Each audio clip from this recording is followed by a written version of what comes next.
അമ്മേ പരിശുദ്ധമേ, ദൈവമാതാവേ, കൃപാസനത്തിലൂടെ ഞങ്ങൾക്കും ഞങ്ങളുടെ ദേശത്തിനും അമ്മ മധ്യസ്ഥം തേടി തന്ന എല്ലാ അനുഗ്രഹങ്ങൾക്കും കൃപകൾക്കും ഞങ്ങളിപ്പോൾ ഹൃദയം നിറഞ്ഞ നന്ദി പറയുന്നു.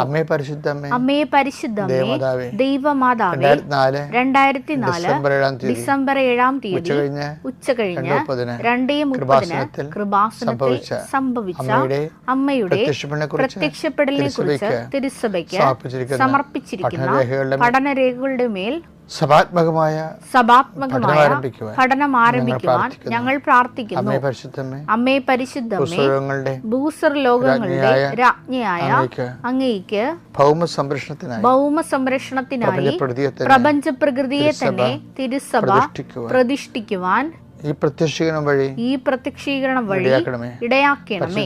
പരിശുദ്ധമേ, ജപമാല മാതാവേ, സകല കൃപാസനം പ്രാർത്ഥനകളോടും ചേർത്ത് ഞങ്ങളിപ്പോൾ പ്രാർത്ഥിക്കുന്ന ഈ കുടുംബത്തിന്റെ പ്രത്യേക നിയോഗം പറമക്കളെ,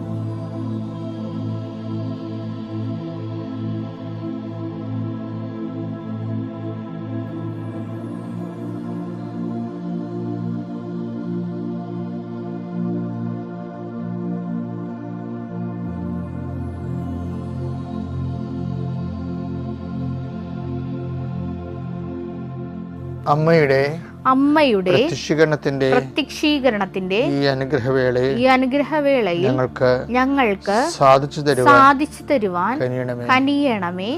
ആമേൻ. വിശ്വാസ പ്രമാണം. സർവശക്തനായ പിതാവും ആകാശത്തിന്റെയും ഭൂമിയുടെയും സൃഷ്ടാവുമായ ദൈവത്തിൽ ഞാൻ വിശ്വസിക്കുന്നു. അവിടുത്തെ ഏകപുത്രനും ഞങ്ങളുടെ കർത്താവുമായ ഈശോ മിശിഹായിലും ഞാൻ വിശ്വസിക്കുന്നു. ഈ പുത്രൻ പരിശുദ്ധാത്മാവിനാൽ ഗർഭസ്ഥനായി കന്യകാമറിയത്തിൽ നിന്ന് പിറന്ന് പൊന്തിയോസ് പീലാത്തോസിന്റെ കാലത്ത് പീഡകൾ സഹിച്ച് കുരിശിൽ തറയ്ക്കപ്പെട്ട് മരിച്ച് അടക്കപ്പെട്ട് പാതാളങ്ങളിൽ ഇറങ്ങി മരിച്ചവരുടെ ഇടയിൽ നിന്ന് 3-ാം നാൾ ഉയർത്ത് സ്വർഗത്തിലേക്ക് എഴുന്നള്ളി സർവശക്തിയുള്ള പിതാവായ ദൈവത്തിന്റെ വലതുഭാഗത്തിരിക്കുന്നു.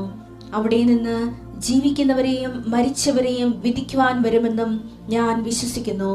പരിശുദ്ധാത്മാവിലും ഞാൻ വിശ്വസിക്കുന്നു. വിശുദ്ധ കത്തോലിക്കാ സഭയിലും പുണ്യവാന്മാരുടെ ഐക്യത്തിലും പാപങ്ങളുടെ മോചനത്തിലും ശരീരത്തിന്റെ ഉയർപ്പിലും നിത്യമായ ജീവിതത്തിലും ഞാൻ വിശ്വസിക്കുന്നു. ആമേൻ. സ്വർഗ്ഗസ്ഥനായ ഞങ്ങളുടെ പിതാവേ, അങ്ങയുടെ നാമം പൂജിതമാകണമേ.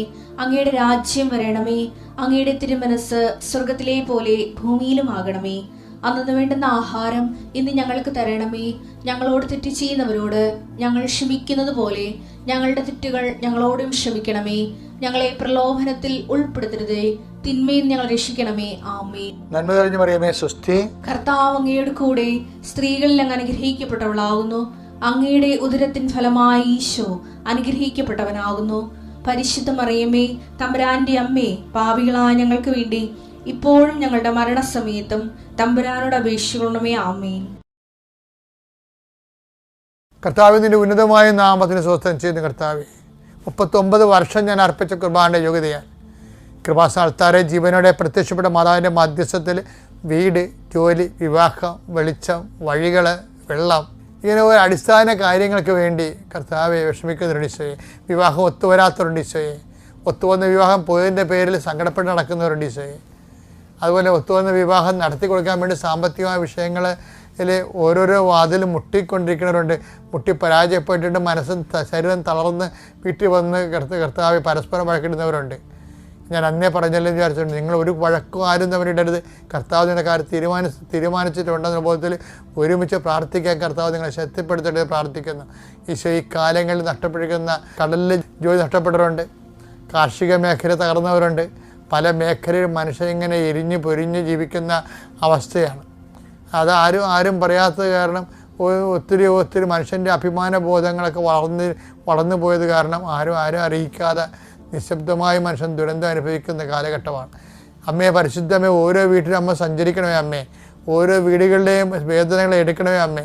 കുഞ്ഞുങ്ങളെ പോയി രക്ഷപ്പെടാൻ നീന്തി കരകയറാൻ വേണ്ടി ആഗ്രഹിക്കുന്ന മക്കളെ കരകയറുമ്പോൾ മുങ്ങിപ്പോകുന്ന പോലെ അവർക്കുണ്ടാകുന്ന പ്രയാസങ്ങൾ, അവരുടെ സാമ്പത്തിക ദുരിതങ്ങൾ, അവർ സഹായിക്കാനായി ഇല്ലാത്ത അവസ്ഥകൾ, അവർ പോകുന്ന സ്ഥലങ്ങളിൽ അനുകൂലമല്ലാത്ത മറുപടികൾ, കർത്താവ് ഓരോ മേഖല എന്തെല്ലാം തരത്തിലാണ് അങ്ങനെ മക്കൾ ഞങ്ങളുടെ ജീവിതം ഇനി തകർന്നു പോകുമോ, കപ്പൽ പാറയിൽ ഇടിച്ച് തകർന്ന പോലെ ഞങ്ങളുടെ ജീവിതം ഇല്ലാതെ വരുമോ എന്ന് ഓർത്ത് വേദനിക്കുന്നു. അവർക്ക് വിശ്വാസത്തിന് ധൈര്യങ്ങൾ ലഭിക്കാൻ വേണ്ടി പ്രാർത്ഥിക്കുന്നു. പ്രാർത്ഥനയുടെ എരിവ് ലഭിക്കാൻ വേണ്ടി പ്രാർത്ഥിക്കുന്നു. എൻ്റെ കർത്താവിൻ്റെ ഉന്നതമായ നാമത്തിൽ കൃപാസനത്താറെ ജീവനോടെ പ്രത്യക്ഷപ്പെട്ട പരിശുദ്ധയുടെ മാധ്യസ്ഥത നിങ്ങൾ അനുഗ്രഹിക്കപ്പെടട്ടെ. നമ്മുടെ മനസ്സ് എപ്പോഴും കൊതിക്കണേ എന്താ? ദൈവത്തിൻ്റെ സംരക്ഷണമാണ് അല്ലേ? ഇപ്പം തന്നെ ചില ആൾക്കാർ പിള്ളേർ വിളിക്കും, അമ്മ വിളിക്കും, വേഗം വന്ന് പ്രാർത്ഥിക്ക്, ഇങ്ങനെ കൂടുതൽ പ്രാർത്ഥന മുടക്കിയിട്ട് വേണം നാളെ വല്ല പട്ടിയാവലും കടിക്കാൻ. അപ്പോൾ ആൾക്കാർക്ക് ഒരു ഉള്ളിൻ്റെ ഉള്ളിൽ ഒരു സംരക്ഷണം, പ്രാർത്ഥന ഒരു സംരക്ഷണം തരുമെന്നുള്ളൊരു ബോധമുണ്ട് നമുക്ക്.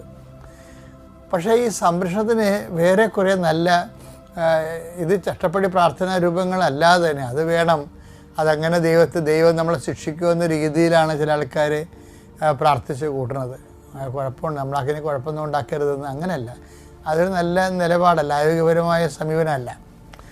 ഇനി സംരക്ഷണം കിട്ടാനുള്ള മാർഗങ്ങൾ കുറേ ഉണ്ട്. അത് എനിക്ക് പലപ്പോഴും തോന്നിയിരിക്കുന്നത്, നമ്മളെപ്പോഴും ദൈവത്തോട് തന്ന എല്ലാ കാര്യങ്ങൾക്കും, ഇപ്പം ഞാനൊരു ഭക്ഷണം കഴിക്കുമ്പോൾ തന്നെ എനിക്കത് രുചി ഫീൽ ചെയ്ത് കഴിഞ്ഞാൽ ഞാനുമ്പോൾ ദൈവമേ, നാക്കില്ലാത്തവർ എന്തുമാത്രം ആൾക്കാരുണ്ട്. അപ്പോൾ നമുക്ക് നാക്കുള്ളത് തന്നെയല്ലേ, ഇല്ലെങ്കിൽ ഈ രുചി എങ്ങനെ അറിയും? അതെല്ലാം നന്ദി പറയേണ്ട ഒരു വിഷയങ്ങളാണ് ശരിക്കും. കഴിഞ്ഞ ദിവസം കൃപാസനത്തിലൊരു സാക്ഷ്യം ഉണ്ടായിരുന്നേ. ഒരു മകൻ കംപ്ലീറ്റ് അന്ധനായ, അപ്പനും അന്ധനായ. പക്ഷെ അവർ സ്ക്രൈബിനെ വെച്ചൊക്കെ പഠിച്ചു. അവൻ ബിടെക് വരെ എത്തി.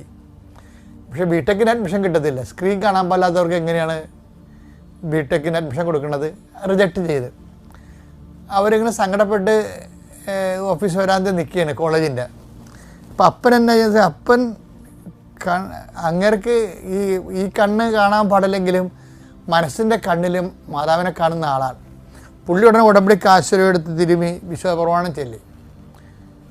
അപ്പോൾ ഉടനെ പെട്ടെന്നൊരു മുല്ലപ്പൂവിൻ്റെ ഗന്ധവുമായിട്ട് ആരോ പുള്ളിയുടെ മുമ്പിൽ പാസ് ചെയ്ത്. കുറച്ച് കഴിഞ്ഞപ്പോൾ ഒരു ലേഡിയുടെ സ്വരം അവിടെ കേട്ട് തിരിച്ചു വന്നപ്പോൾ 5 മിനിറ്റ് കഴിഞ്ഞപ്പോൾ ഇതാ നിങ്ങളുടെ അഡ്മിഷൻ എന്നും പറഞ്ഞ് ഒരു ചേച്ചി കൊണ്ടുവന്ന് ഈ കൊച്ചിൻ്റെ അഡ്മിഷൻ റെഡിയായി കൊടുത്തു. എന്നിട്ട് ആ മുല്ലപ്പൂ മണം കടന്നു പോകും. അപ്പോൾ ഇവർ പറയണത് മാതാവ് ഞങ്ങൾക്ക് വേണ്ടി ആരോ വിട്ട് കറക്റ്റ് ചെയ്തതാണത്. അപ്പോൾ ഞങ്ങളുടെ സങ്കടങ്ങൾ അമ്മ മനസ്സിലാക്കി. പിന്നെ മുല്ലപ്പൂ മണമെന്ന് പറയുമ്പോൾ മാതാവിൻ്റെ മണം എനിക്ക് നേരത്തെ പരിചയമുള്ളതാണ്. അതുകൊണ്ട് ആ മണം കേട്ടപ്പോൾ എനിക്ക് മാതാവിൻ്റെ സാന്നിധ്യം ഓർത്തു എന്ന്. ഇപ്പോൾ എങ്ങനെയായാലും ഈ വിഷയം എന്ന് പറയുന്നത് നമ്മൾ ഉടമ്പടിയൊക്കെ നമ്മുടെ സങ്കല്പം നിൽക്കണ ഒരു പ്രാർത്ഥനയില്ല. എനിക്കൊരിപ്പം തോന്നിയിട്ടുണ്ട്, ആൾക്കാരുടെ സാക്ഷ്യം കേൾക്കുമ്പോഴേ കാലം കാത്തിരുന്നൊരു പദ്ധതിയാണെന്ന്. അത്രയ്ക്ക് ടോപ്പ് എക്സ്പീരിയൻസാണ് ഇവർക്കൊക്കെ ആൾക്കാർ പറയണത്. ദൈവാനുഭവത്തിൻ്റെ പുതിയ ഞെട്ടിപ്പിക്കുന്ന തലങ്ങളിലേക്കാണ്. ഇപ്പം ഞാൻ നിങ്ങളോട് പറഞ്ഞു വരുന്നതിൻ്റെ വിഷയം എന്ന് പറയുന്നത് ഈ സംരക്ഷണം. അതായത് സംരക്ഷണത്തിന് ഒരു എളുപ്പ വഴിയെന്ന് പറയുന്നത് ദൈവത്തെ മഹത്വപ്പെടുത്തുന്നതാണ്. അതെങ്ങനെ മനസ്സിലാക്കി? ദൈവത്തെ നമ്മൾ എല്ലാ ദിവസവും നീ ദൈവത്തെ നിനക്ക് ഇപ്പം നേരത്തെ എഴുന്നേറ്റാൽ തന്നെ ദൈവത്തെ മഹത്വപ്പെടുത്താം ഇല്ലേ? ഒരു അപകടം പിണയാൻ പോയി പെട്ടെന്ന് നമ്മൾ രക്ഷപ്പെട്ടെങ്കിൽ അപ്പോൾ ദൈവത്തെ മഹത്വപ്പെടുത്താം. എൻ്റെ മക്കളെ, ദൈവത്തെ മഹത്വപ്പെടുത്താൻ കിട്ടുന്ന ഒരു അവസരവും നിങ്ങൾ കളയരുത്. കാര്യം അത് നമുക്ക് സംരക്ഷണം തരികയാണ്. അത് അറിയണമെങ്കിലേ റോമ 1:28 എടുത്തേ. ദൈവത്തെ അംഗീകരിക്കുന്നത് പോരായ്മയായി അവർ കരുതിയത് നിമിത്തം അധമവികാരങ്ങൾക്കും അനുചിത പ്രവർത്തികൾക്കും ദൈവം അവരെ വിട്ടുകൊടുത്തു. അപ്പം ഈ ദൈവത്തെ മഹത്വപ്പെടുത്തണത്, അംഗീകരിക്കണത്. എല്ലാ വിഷയങ്ങളും ദൈവത്തെ നമ്മൾ അംഗീകരിക്കണം. അല്ലാതെ എൻ്റെ കഴിവാണെന്ന് പറയരുത്. എൻ്റെ കഴിവാണ്, എൻ്റെ ബുദ്ധിപരമായ നീക്കമാണ്, എൻ്റെ തന്ത്രമാണ്, കുതന്ത്രമാണ്. അങ്ങനെ ഈ പൊട്ടൻ മനുഷ്യർ അങ്ങനെയൊക്കെ ഈ ക്രെഡിറ്റ് സ്വന്തമായിട്ട് അക്കൗണ്ട് ചെയ്യും. പക്ഷേ എന്താ പറ്റുന്നത്? സംരക്ഷണം പോകും. നിങ്ങൾക്ക് നിങ്ങൾ വഴി, നിങ്ങൾക്ക് ജന്മവും ജീവിതവും തന്ന ദൈവം വഴി നിങ്ങൾ എന്ത് നേടിയാലും അത് ദൈവത്തിൻ്റെതാണ്. അങ്ങനെ ചിന്തിക്കുന്നവനാണ് വിശ്വാസി എന്ന് പറയണത്. അത് സംരക്ഷിച്ചു കഴിഞ്ഞാൽ എന്ത് പറ്റും? ആത്മവികാരം, ദൈവത്തെ മഹത്വപ്പെടുത്തുന്നതും അംഗീകരിക്കുന്നത് പോരായ്മയായി കരുതി അംഗീകരിക്കാതിരുന്നാൽ എന്ത് പറ്റും? ആത്മവികാരങ്ങൾക്കും അനുചിത പ്രവൃത്തികൾക്കും ഏൽപ്പിക്കപ്പെടും. സംരക്ഷണം പോകുന്നർത്ഥം. അപ്പോഴേ ദൈവത്തെ നമ്മുടെ ജീവിത മണ്ഡലങ്ങളിൽ നമ്മൾ നേടുന്ന നേട്ടങ്ങളിൽ ദൈവത്തിൻ്റെ സാന്നിധ്യത്തെ നമ്മൾ വിളിച്ചു പറയാതിരുന്നാൽ സ്വാഭാവികമായിട്ട് സംരക്ഷണം പോകുമ്പോൾ എന്ത് പറ്റും? ആ അനുചിത പ്രവൃത്തികൾക്കും അധമവികാരങ്ങൾക്കും ഏൽപ്പിക്കപ്പെടും. അപ്പോൾ അനുചിത പ്രവൃത്തികൾക്കും അധമവികാരങ്ങൾക്ക് ഏൽപ്പിക്കപ്പെടാതിരിക്കുക എന്ത് ചെയ്യണം? ദൈവത്തെ ജീവിതത്തിൻ്റെ മണ്ഡലങ്ങളിൽ എല്ലാ മേഖലകളിലും ദൈവത്തെ അംഗീകരിക്കണം. അത് സംരക്ഷണത്തിൻ്റെ ഒരു ഫോർമുലയാണ്. ഇനിയെങ്കിലും ജീവിതത്തിൻ്റെ ഓരോ വിഷയങ്ങളിലും അതിൻ്റെ ക്രെഡിറ്റ് സെൽഫ് ക്രെഡിറ്റായിട്ട് നിങ്ങൾ ക്രെഡിറ്റ് ചെയ്യാതിരിക്കാനാണ് നല്ലത്. മറിച്ച് എല്ലാം ദൈവത്തിൻ്റെ ഒരു മഹത്വത്തിന്. ഞാൻ for the greater glory of Jesus Christ എന്നും പറഞ്ഞ് നമ്മുടെ ഇഗ്നീഷ്യസ് ലയോളയും ഫ്രാൻസിസ് സേവറും കത്തുകൾ എഴുതുമ്പോൾ ആദ്യം എഴുതുന്നത് കർത്താവിൻ്റെ നാമത്തിൻ്റെ ഉപരിമഹത്വത്തിന്. അത് എഴുതിയിട്ടാണ് അവർ ബാക്കിയുള്ള കാര്യങ്ങൾ എഴുതുന്നത്. അതുപോലെ തന്നെയാണ് നീയുമെങ്കിൽ അത് നമുക്ക് വല്ലാത്തൊരു സംരക്ഷണം തരും. ഓക്കെ അല്ലേ? തിരുക്കുമാരനും 1000 നന്ദി. എൻ്റെ പേര് ആഷ്ലി റോയ്. ഞാൻ കോട്ടയത്ത് നിന്നാണ് വരുന്നത്. 2024 ജാനുവരി 1-ാം തീയതിയാണ് ഞാനിവിടെ ഉടമ്പടി എടുക്കാൻ വേണ്ടി വന്നത്. എനിക്കും എൻ്റെ കുടുംബത്തിനും മാതാവും ഈശോയും തന്ന അനുഗ്രഹങ്ങൾ പറയാൻ വേണ്ടിയാണ് ഞാനിപ്പോൾ ഇവിടെ നിൽക്കുന്നത്. എൻ്റെ ജീവിതത്തിൽ ഉണ്ടായ വലിയൊരു സാക്ഷ്യമാണ്. 2023 +2 കഴിഞ്ഞ് ജർമ്മൻ പഠിക്കാൻ വേണ്ടി ഞാൻ തുടങ്ങി. എല്ലാവർക്കും അറിയാവുന്ന പോലെ തന്നെ ഭയങ്കര പാടുള്ള ലാംഗ്വേജാണ്. ആദ്യമൊക്കെ എനിക്ക് ഹോസ്റ്റലിൽ നിന്ന് ഞാൻ കരയാനേ എനിക്ക് നേരമുള്ളായിരുന്നു. എൻ്റെ കൂട്ടത്തിലുള്ളവരൊക്കെ പഠിച്ച് പോകുമ്പോൾ എനിക്കൊന്നും പറ്റുന്നില്ല.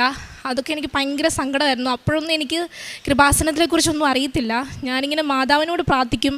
ഞങ്ങളുടെ കൂടെ ഒരു അച്ഛനുണ്ടായിരുന്നു. അച്ഛൻ പറഞ്ഞ് കൊന്തയൊക്കെ ചെല്ലുമായിരുന്നു. എന്നാലും എനിക്കൊരു മാറ്റവും ഇല്ല. അങ്ങനെ ഞാൻ എക്സാം ഒത്തിരി വട്ടം എഴുതി. അങ്ങനെ എക്സാം ഒന്നും എഴുതിയിട്ട് എനിക്കൊന്നും കിട്ടുന്നില്ല.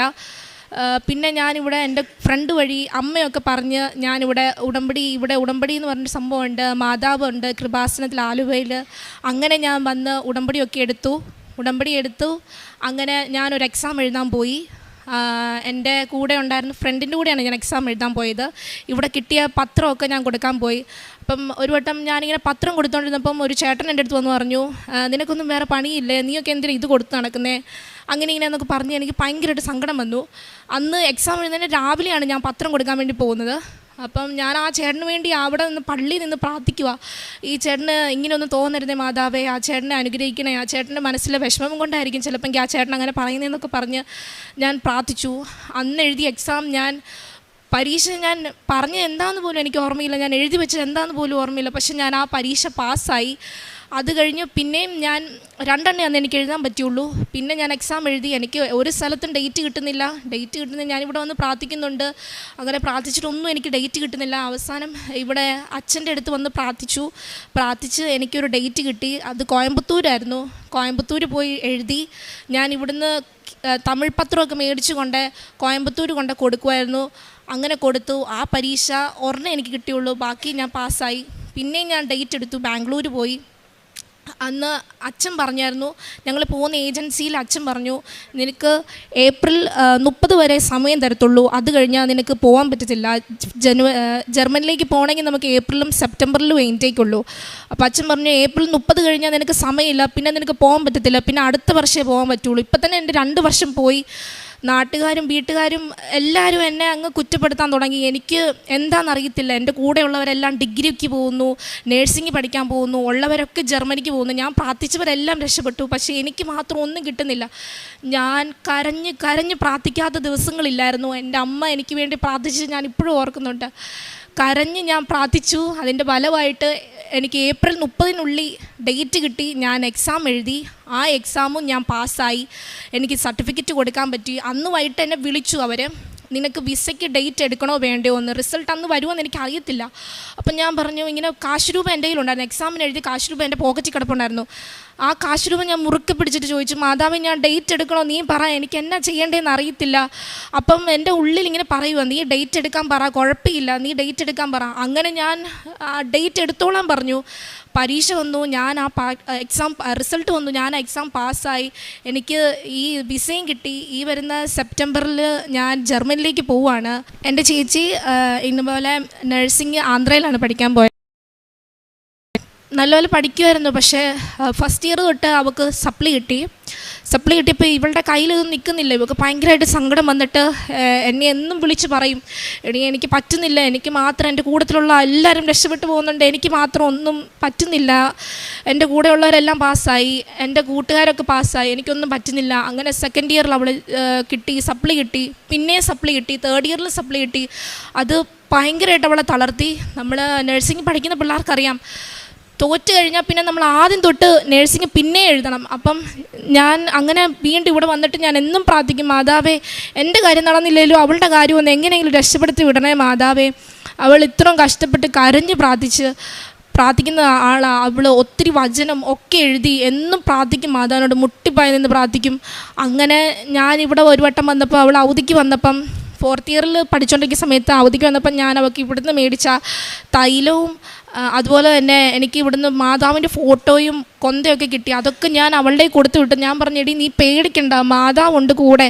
പേടിച്ച് കഴിഞ്ഞാൽ പിശാച് നിന്റെ ദേഹത്ത് കയറും. അപ്പം നീ അങ്ങനെ ഒന്നും ഓർക്കരുത്, നമ്മൾ ജയിക്കും, രക്ഷപ്പെടും, അങ്ങനെ ചിന്തിക്കാവുള്ളൂ. മാതാവ് കൂടെയുണ്ട്, എന്ത് വന്നാലും നീ മാതാവിനെ പിടിക്കാവുള്ളൂ എന്ന് ഞാൻ എപ്പോഴും പറയും.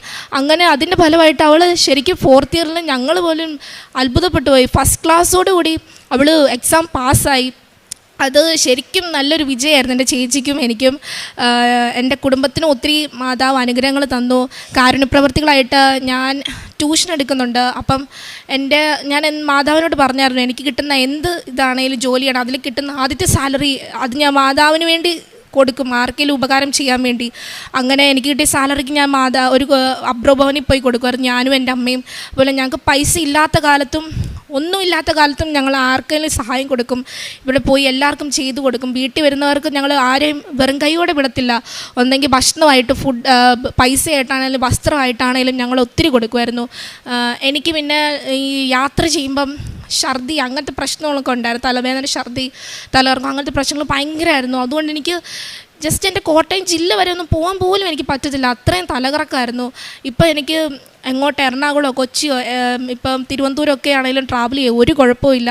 അതിന് ഉടമ്പടിയിൽ എഴുതിയിട്ട് പോലും ഇല്ലായിരുന്നു. ആ കാര്യം എനിക്ക് മാതാവ് സാധിച്ചു തന്നു. ഒത്തിരി പേര് എന്നെ തളർത്തിയായിരുന്നു, നീ രക്ഷപ്പെടത്തില്ല, നീ നന്നാൻ പോകത്തില്ല. എൻ്റെ റിലേറ്റീവ് തന്നെ എന്നോട് പറഞ്ഞു, മോളെ എൻ്റെ മോളുടെ 2 വർഷം പോയി, നിൻ്റെയും അതുപോലെ തന്നെ പോകും, വെറുതെ എന്തിനാ കാശ് കളയുന്നത്. അതുപോലെ തന്നെ പപ്പാനെയും അമ്മേനെ ഒത്തിരി പേര് കുറ്റപ്പെടുത്തി. 2 പെൺമക്കളല്ല, അവർക്ക് വേണ്ടി എന്തിനാ ഇത്ര കാശൊക്കെ കൊടുക്കുന്നത്, ഇങ്ങനെയാണെന്നൊക്കെ കുറേ പറഞ്ഞു. എന്നാലും എൻ്റെ പപ്പായും അമ്മയാണ് എൻ്റെ കൂടെ നിന്ന് എന്നെ സപ്പോർട്ട് ചെയ്തത്. ഞാൻ പരീക്ഷ നിർത്താൻ പോകാമെന്ന് പോലും പറഞ്ഞപ്പം അമ്മ പറഞ്ഞു, എടി മാതാവ് നീ ഉണ്ടല്ലോ, നീ പേടിക്കണ്ട, എല്ലാം ഉണ്ട്, മാതാവുണ്ട്. അങ്ങനെ ഈ സാക്ഷ്യങ്ങൾ പറഞ്ഞതിനും സാക്ഷ്യം പറയാൻ സമ്മതിച്ചതിനും ഒക്കെ ഒത്തിരി നന്ദി. ഞാൻ ആത്മീയമായിട്ട് ഒത്തിരി വളർന്നു. പറ്റുന്ന ദിവസങ്ങളിൽ കുമ്പസാരിക്കും, കുർബാന കൈക്കൊള്ളും, വിശുദ്ധ കുർബാനയിൽ പങ്കുകൊള്ളും. അതുപോലെ തന്നെ ബൈബിള് വായിക്കും. ഞാൻ പണ്ടൊന്നും ഞാൻ ബൈബിള് വായിക്കത്ത് പോലും ഇല്ലായിരുന്നു, എനിക്കിഷ്ടമില്ലായിരുന്നു ഇങ്ങനെ വായിക്കും. വലിയ ബുക്കായതുകൊണ്ട് ഒട്ടും താല്പര്യമില്ലായിരുന്നു. പക്ഷേ ബൈബിള് വായിക്കാൻ തുടങ്ങിയപ്പം എനിക്ക് ഒത്തിരിയായിട്ട് നമ്മൾക്ക് ഇപ്പോൾ ദുഃഖിച്ചിരിക്കുവാണെങ്കിൽ അതിനുള്ള ഉത്തരം കറക്റ്റ് ബൈബിൾ നമുക്ക് കാണിച്ചു തരും. എപ്പോഴും നീ വിജയിക്കും എന്നുള്ള ഉത്തരമായിരിക്കും നമുക്ക് അതിൻ്റെ അകത്ത് കാണിച്ചു തരുന്നത്. ഒത്തിരി അനുഗ്രഹങ്ങൾ തന്ന മാതാവിനും ഈശോയ്ക്കും ഒരായിരം. എൻ്റെ പേര് എലിസബത്ത്, ഞാൻ കൊച്ചിയിൽ നിന്ന് വരുന്നു. ചെറിയടവ് സെൻറ്റ് ജോസഫ് ചർച്ച് ഇടവാംഗമാണ്. ഞാൻ ഉടമ്പടി എടുത്തത് 2025 ജൂൺ 8-ാം തീയതിയാണ്. ഞാൻ ഉടമ്പടി എടുക്കാനുണ്ടായ കാരണം, ഞാൻ ഒരു സ്വപ്നം കണ്ടു. ആ സ്വപ്നം കാണുന്നതിന് മുൻപ് ഞാൻ വിശുദ്ധ ഫൗസ്റ്റീനയുടെ ഡയറിയിലെ നരകത്തിനെ പറ്റിയുള്ള ഒരു വിഷ്വൽ കാണാനിടയായി.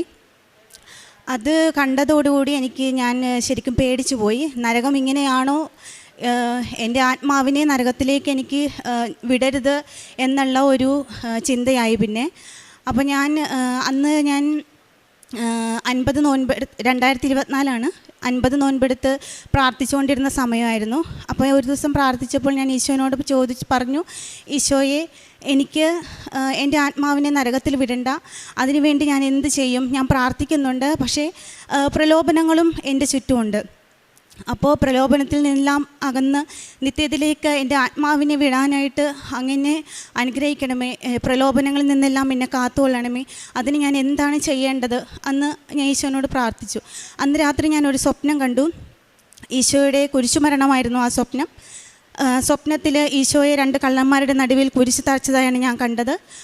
പക്ഷേ ആ സമയത്തുള്ള ആകാശം എന്നെ വല്ലാതെ, കാരണം അത് ഒരു അഗ്നിമയമായിട്ടുള്ള ഒരു ആകാശമായിരുന്നു. ചുവപ്പും മഞ്ഞയും കൂടി കലർന്ന ഒരു ആകാശം. ഞാനൊരു സ്ഥലത്തും അങ്ങനെ ഒരു ആകാശം ഞാൻ കണ്ടിട്ടില്ല. പല ഈശോൻ്റെ മൂവികളും പീഡാനുഭവ കഥകളും മൂവികളൊക്കെ കണ്ടിട്ടുണ്ട്, പക്ഷെ അങ്ങനെ ഒരു ആകാശം ഞാൻ കണ്ടിട്ടില്ല. അങ്ങനെ ഞാൻ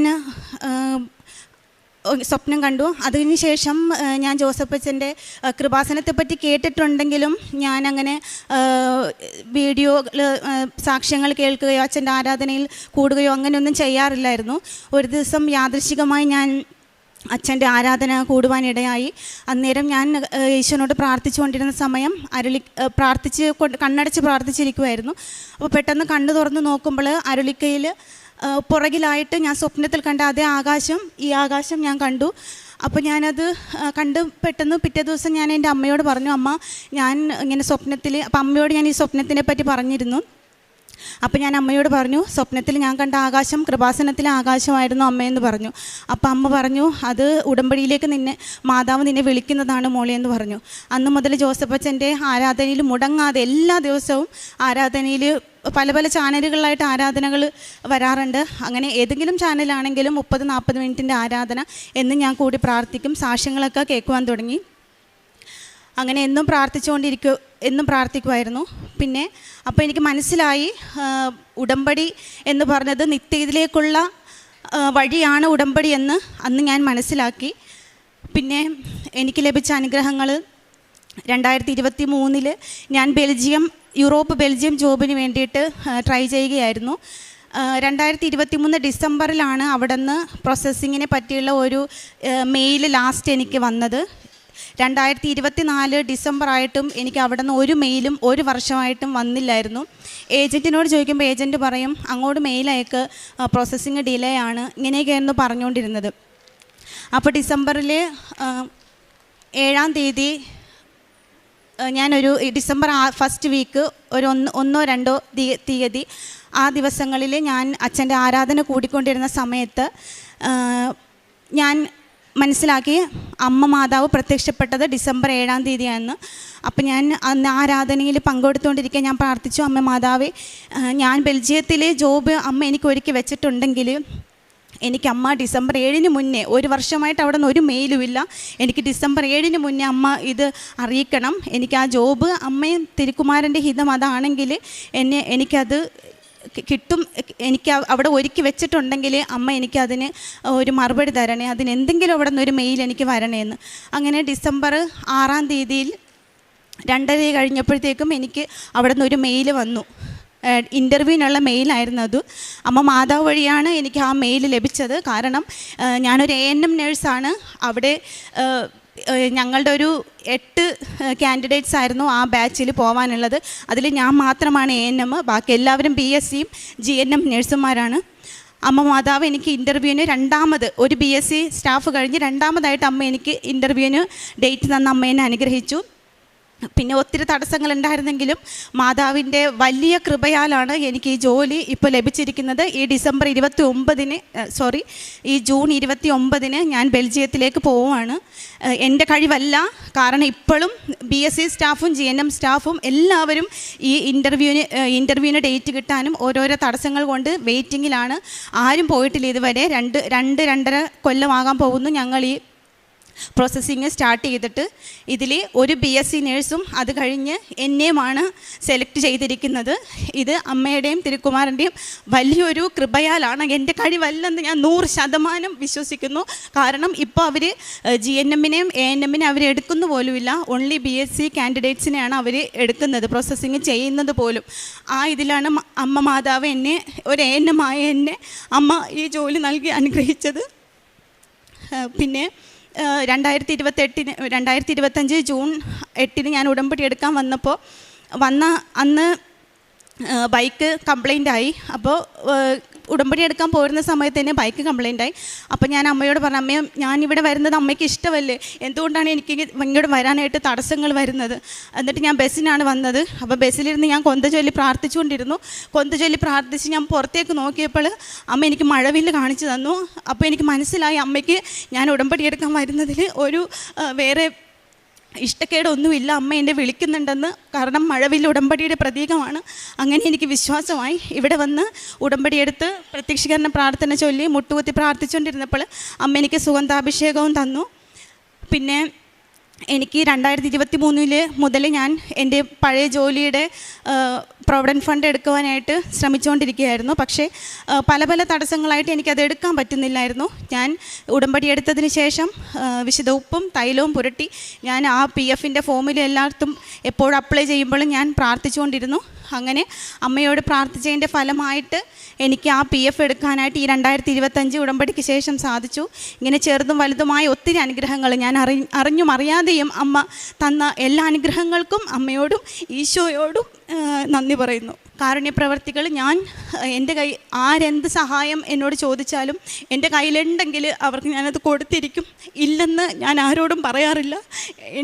എനിക്ക് ആവശ്യമുള്ളതാണെങ്കിൽ പോലും ഞാൻ അവർക്ക് കൊടുക്കും. കാരണം എൻ്റെ ആവശ്യത്തിനേക്കാൾ വലുത് അവരുടെ ആവശ്യങ്ങളായിരിക്കും വലുതെന്ന് ഞാൻ ചിന്തിക്കും. എൻ്റെ കയ്യിൽ ഇല്ലെങ്കിൽ ഇല്ലാത്ത അവസ്ഥയിലാണെങ്കിലും ഉള്ളത് ഞാൻ അവർക്ക് കൊടുക്കും. പിന്നെ ഞാനൊരു നേഴ്സായതുകൊണ്ട് തന്നെ ആരെന്ത് അല്ലാത്ത സഹായം, ഡ്രിപ്പിടാനോ അങ്ങനെ എന്ത് കാരുണ്യപ്രവർത്തികളായിട്ട് ചെയ്യുന്നത് അതാണ്. അയൽവാസികളാണെങ്കിൽ ആരാണെങ്കിലും വന്ന് പാതിരാത്രി എപ്പോൾ വിളിച്ചാലും ഞാൻ അവർക്ക് വേണ്ടതെല്ലാം പോയി ചെയ്തു കൊടുക്കും. അവരെ ഫോളോ അപ്പ് ആയിട്ട് അവർ പിന്നീട് വിളിച്ചില്ലെങ്കിലും ഞാൻ ആ ഒരു പേഷ്യൻറ്റിനെ പോയി നോക്കി അസുഖം മാറണവരെ ഞാൻ അവരെ നോക്കും പോയി. പിന്നെ പ്രേക്ഷിത പ്രവർത്തനം പത്രം 2 കെട്ടൊക്കെ മേടിച്ച് ഞാൻ വിതരണം ചെയ്യാറുണ്ട്. അമ്മ മാതാവിനെ പറ്റി പറയും. അമ്മ മാതാവിൻ്റെ പള്ളിയിൽ വന്നിട്ടുണ്ടോ, കൃപാസനത്ത് വന്നിട്ടുണ്ടോ, നിങ്ങൾ ഓരോ പത്രം കൊടുക്കുമ്പോൾ ഞാൻ പറയും വന്നില്ലെങ്കിൽ ചെല്ലണം, അമ്മ മാതാവ് നിങ്ങളെ അനുഗ്രഹിക്കും. നിങ്ങൾക്ക് എന്ത് ബുദ്ധിമുട്ട്, വേദന, രോഗം ഏതവസ്ഥയിലാണെങ്കിലും അമ്മ നിങ്ങളെ സഹായിക്കും, നിങ്ങളവിടെ ചെല്ലണമെന്ന് ഞാൻ അവരോട് പറയും. പിന്നെ ഓരോ പത്രം കൊടുക്കുമ്പോഴും ഞാൻ പത്രം വിറ്റ് കഴിഞ്ഞാലും ഞാൻ അവർക്ക് വേണ്ടി എന്നോട് പത്രം മേടിച്ച എല്ലാവരുടെയും ആവശ്യങ്ങൾ സമർപ്പിച്ച് ഞാൻ സ്വീകരിക്കട്ടെ. എൻ്റെ പേര് അന്ന റോബിൻ. ഞാൻ ഇടുക്കി ജില്ലയിലെ കട്ടപ്പനയിൽ നിന്നാണ് വരുന്നത്. ഞങ്ങൾ കാഞ്ഞിരപ്പള്ളി രൂപത ഇടവക അംഗമാണ്. അപ്പോൾ ഞാൻ കഴിഞ്ഞ വർഷം 2024 ഓഗസ്റ്റ് 19 ഞാൻ ആദ്യമായിട്ട് ഉടമ്പടി എടുക്കുന്നത്. ഞാൻ ഉടമ്പടി എടുത്തതിൻ്റെ ആവശ്യമെന്ന് പറഞ്ഞു കഴിഞ്ഞാൽ എനിക്ക് ജർമ്മൻ ഭാഷ പരീക്ഷ പാസ്സാവണമെന്നുള്ളതായിരുന്നു എൻ്റെ ആഗ്രഹം. അപ്പോൾ ഞാൻ ശരിക്കും പറഞ്ഞാൽ ഇപ്പോൾ +2 കഴിഞ്ഞിട്ട് 3 വർഷമായി. 2022 ഞാൻ എൻ്റെ +2 കഴിഞ്ഞതാണ്. അത് കഴിഞ്ഞിട്ട് ഞാൻ ഗോയിത്തെ എക്സാം എഴുതാൻ വേണ്ടിയിട്ട് ഒരുപാട് പരീക്ഷകളൊക്കെ എഴുതി ഒരു ഇൻസ്റ്റിറ്റ്യൂട്ടിൽ പഠിച്ചു. അവിടെ പഠിച്ച് ഞാനൊരു 4 തവണയോളം പരീക്ഷ എഴുതി. 4 തവണ പരീക്ഷ എഴുതിയപ്പോഴും എനിക്ക് B1 കിട്ടിയില്ല, B2 കിട്ടിയില്ല. അപ്പോൾ എനിക്ക് ഭയങ്കര കോൺഫിഡൻസ് ആയിരുന്നു ഞാനിപ്പോൾ പാസ്സാകുന്നത്. കാരണം എനിക്ക് +2 92%, 10 എനിക്ക് 98% ഉണ്ടായിരുന്നു. അപ്പം എല്ലാ പരിപാടിക്കും പങ്കെടുക്കുമ്പോൾ എനിക്ക് ഭയങ്കര മാർക്കായതുകൊണ്ട് എനിക്ക് ഭയങ്കര കോൺഫിഡൻസ് ആയിരുന്നു ഒറ്റ വർഷം കൊണ്ട് ജർമ്മൻ പരീക്ഷ ഇപ്പോൾ പാസ്സാകുമെന്ന്. അങ്ങനെ ഞാൻ ഗോയിത്തെ പരീക്ഷ 4 തവണ എഴുതി, എനിക്ക് കിട്ടിയില്ല. അപ്പോൾ അങ്ങനെ ഇരിക്കുമ്പം എൻ്റെ വീടിൻ്റെ അടുത്തൊരു ചേച്ചി പറഞ്ഞു, കൊച്ചേ നീ പോയി ഒരു ഉടമ്പടി എടുക്കാൻ പറഞ്ഞു. അപ്പോൾ ശരി എന്നാൽ എല്ലാവരും ഉടമ്പടി എടുത്ത് പാസ്സാവുമല്ലോ എന്ന് പറഞ്ഞ് ഞാൻ 2023 ഉടമ്പടി എടുക്കാൻ വേണ്ടിയിട്ട് ഇവിടെ വന്നു കഴിഞ്ഞപ്പോഴത്തേക്കും ഞാൻ ആദ്യമായിട്ട് ഉടമ്പടി പുതുക്കലിനുള്ള ഉടമ്പടി എടുക്കാനുള്ള ടോക്കണൊക്കെ എടുത്തു. പക്ഷേ ഞാൻ ക്ലാസ് കൂടിയില്ല. അപ്പോൾ ഞാൻ ക്ലാസ് കൂടിയില്ല. ക്ലാസ് കൂടാതെ വന്നപ്പോഴത്തേക്കും എനിക്ക് ഇവിടെ എന്തോ ഒരു നെഗറ്റീവ് എനർജിയാണെന്ന് പെട്ടെന്ന് തോന്നി. അതെന്നെക്കൊണ്ട് ചെകുത്താൻ തോന്നിച്ചതെന്ന് എനിക്ക് ഉറപ്പായിരുന്നു. പക്ഷേ ഞാനിത് പത്രവും മേടിച്ച് ഇവിടെ ചുമ്മാ വെച്ചിട്ട് തിരിച്ചു പോയി. അപ്പോൾ വീട്ടിൽ ചെന്നപ്പോൾ അപ്പാവൻ പറഞ്ഞു, നീ എന്തിനാ അവിടെ പോകുന്നത്, അതിൻ്റെ ആവശ്യമൊന്നുമില്ല, മാതാവല്ല ഒരുപോലെയല്ലേ എന്നൊക്കെ പറഞ്ഞു. അപ്പോൾ പിന്നെ എനിക്ക് എൻ്റെ ഒരു കോൺഫിഡൻസ് എനിക്ക് ഭയങ്കര കൂടുതലായിരുന്നു. അങ്ങനെ ഞാൻ വീണ്ടും പരീക്ഷ എഴുതി 2-3 തവണയൊക്കെ. പക്ഷെ പരീക്ഷ എഴുതാൻ വേണ്ടിയിട്ട് ഇവിടെ ഒന്നും സെൻറ്റർ കിട്ടുന്നില്ലായിരുന്നു. കോൽഹാപൂർ, ബാംഗ്ലൂർ, അങ്ങനെ കുറേ എടുത്ത് പോയി പരീക്ഷ എഴുതി, ഒരുപാട് പൈസ ചിലവായി, എന്നിട്ടൊന്നും എനിക്ക് കിട്ടിയില്ല. അങ്ങനെ ഇരുന്നപ്പോഴാണ് എനിക്ക് നോർക്ക വഴി പോകാൻ വേണ്ടിയിട്ട് ഒരു അവസരം കിട്ടി. അപ്പോൾ നോർക്ക വഴി പോകാമെന്നുണ്ടെങ്കിൽ നമ്മുടെ ചിലവൊക്കെ ഗവൺമെൻറ് നോക്കുമെന്നായിരുന്നു. അപ്പോൾ അങ്ങനെ 38 പിള്ളേരാണ് നോർക്കയ്ക്ക് വെച്ചത്. അപ്പോൾ ആദ്യം ഒരു ക്ലാസ് ഉണ്ടായിരുന്നു, പിന്നെ ഒരു ഇൻ്റർവ്യൂ ഉണ്ടായിരുന്നു, പിന്നെ പരീക്ഷ ഉണ്ടായിരുന്നു. അങ്ങനെ എല്ലാത്തിലും ഞാൻ പാസ്സായി. ലാസ്റ്റ് ഒരു ഇൻ്റർവ്യൂവും കൂടെ ഉണ്ടായിരുന്നു. അപ്പോൾ 38 പിള്ളേരിൽ 35 പിള്ളേരെ അവരെടുത്തു. പക്ഷേ ആ 3 പേരെ അവർ ഒഴിവാക്കിയതിൽ ആ ഒരാൾ ഞാനായിപ്പോയി. അപ്പോൾ ഞാൻ അവരെ വിളിച്ച് ചോദിച്ചു, അതെന്നാ ഞാൻ നന്നായിട്ടല്ലേ പെർഫോമൊക്കെ ചെയ്തത്. അങ്ങനെ ഇരുന്നപ്പോഴത്തേക്ക് അവർ പറഞ്ഞു, അല്ല കൊച്ചേ, നിൻ്റെ ഇൻ്റർവ്യൂവിൽ എന്തൊക്കെയോ പ്രശ്നങ്ങളുണ്ടായിരുന്നു, നിനക്കൊരു ആത്മവിശ്വാസം ഇല്ലായിരുന്നു, അങ്ങനെയൊക്കെ പറഞ്ഞു. ബാക്കി 2 പിള്ളേർക്ക് ശരിക്കും പറഞ്ഞാൽ അവർക്ക് ആഗ്രഹം പോലും ഇല്ലായിരുന്നു ഇത് നോർക്ക വഴി പോകണമെന്ന്. പക്ഷെ ഞാൻ ആഗ്രഹിച്ചിട്ട് എനിക്ക് കിട്ടിയില്ല. അങ്ങനെ അവസാനം എനിക്ക് മനസ്സിലായി കൃപാസനത്തിൽ വരാതെ ഒന്നും നടക്കില്ല എന്ന്. അങ്ങനെ ഞാൻ കഴിഞ്ഞ വർഷം ഇവിടെ വന്ന ഉടമ്പടി എടുക്കുന്നു. ആദ്യത്തെ ഉടമ്പടി എടുത്തു കഴിഞ്ഞിട്ട് 3 മാസം കഴിഞ്ഞപ്പം ഞാൻ പരീക്ഷ എഴുതുന്നതിന് മുമ്പ് ജോസഫ് അച്ഛനെ കണ്ട് ഇവിടെ വന്ന് കാശുരൂപം വെഞ്ചരിച്ച് ഞാൻ കൊണ്ടുപോയി ഞാൻ ഉപ്പിട്ട് പ്രാർത്ഥിച്ചു. അങ്ങനെ എനിക്ക് B1 ഫുൾ മൊഡ്യൂൾ കിട്ടി. B1 ഫുൾ മൊഡ്യൂൾ കിട്ടിയപ്പോഴും എൻ്റെ അഹങ്കാരത്തിന് കുറവൊന്നും ഇല്ലായിരുന്നു. പിന്നെ ഞാൻ ഉടമ്പടിയിൽ എൻ്റെ കൽപ്പനകളൊന്നും പാലിക്കാതെയായി, പ്രാർത്ഥിക്കുന്നത് കുറഞ്ഞു. അങ്ങനെ ഞാൻ പിന്നെ B2 എഴുതി. B2 2 തവണ എഴുതി, കിട്ടിയില്ല. അപ്പോഴത്തേക്കും പിന്നെ ലാസ്റ്റ് ചാൻസ് ആയിരുന്നു മെയ് മാസം 31 ഞാൻ പരീക്ഷ പാസ്സായി കൊടുക്കുകയാണെന്നുണ്ടെങ്കിൽ എനിക്ക് പോകാൻ പറ്റുമെന്ന് ഉറപ്പായിരുന്നു. അപ്പോൾ ഞാൻ ഗോയിത്തെ എക്സാം വേണ്ടാന്ന് വെച്ച് OST എക്സാം പഠിക്കാൻ വേണ്ടിയിട്ട് വേറെ ഇൻസ്റ്റിറ്റ്യൂട്ടിൽ പോയി. അവിടെ പോയി അത് പഠിച്ചു കഴിഞ്ഞിട്ടാണ് ഞാൻ ഈ പരീക്ഷ എഴുതുന്നത്. ഈ പരീക്ഷ എഴുതിയിട്ട് 31-ാം തീയതി കിട്ടുകയാണെന്നുണ്ടെങ്കിൽ ഉറപ്പായിട്ടും പോകാമെന്ന് പറഞ്ഞു. അപ്പോൾ ഞാൻ 31-ാം തീയതി കിട്ടുമെന്ന് എനിക്ക് യാതൊരു ചാൻസും ഇല്ലായിരുന്നു. കാരണം മെയ് മാസം 26-ന് എക്സാം. അപ്പോൾ എക്സ്പ്രസ് കറക്ഷൻ എന്ന് പറഞ്ഞൊരു സംഭവമുണ്ട്. അത് കൊടുത്തു കഴിഞ്ഞാൽ 2 ദിവസം കൊണ്ട് റിസൾട്ട് വരും. പക്ഷേ പൈസ കൂടുതൽ കൊടുത്താൽ മതി. അപ്പോൾ ഇതിന് വേണ്ടിയിട്ട് ഞാനിങ്ങനെ കാത്തിരുന്നു. അപ്പോൾ തന്നെ ഞാൻ എൻ്റെ 10ാമത്തെ B2 പരീക്ഷ, B1 B2 കൂടായിട്ട് എൻ്റെ 10ാമത്തെ പരീക്ഷയാണ് എഴുതുന്നത്. ഇത് കിട്ടിയില്ല എന്നുണ്ടെങ്കിൽ ഈ സെപ്റ്റംബറിൽ എനിക്ക് പോകാൻ പറ്റില്ല, അടുത്ത വർഷമാണെന്ന് പറഞ്ഞു.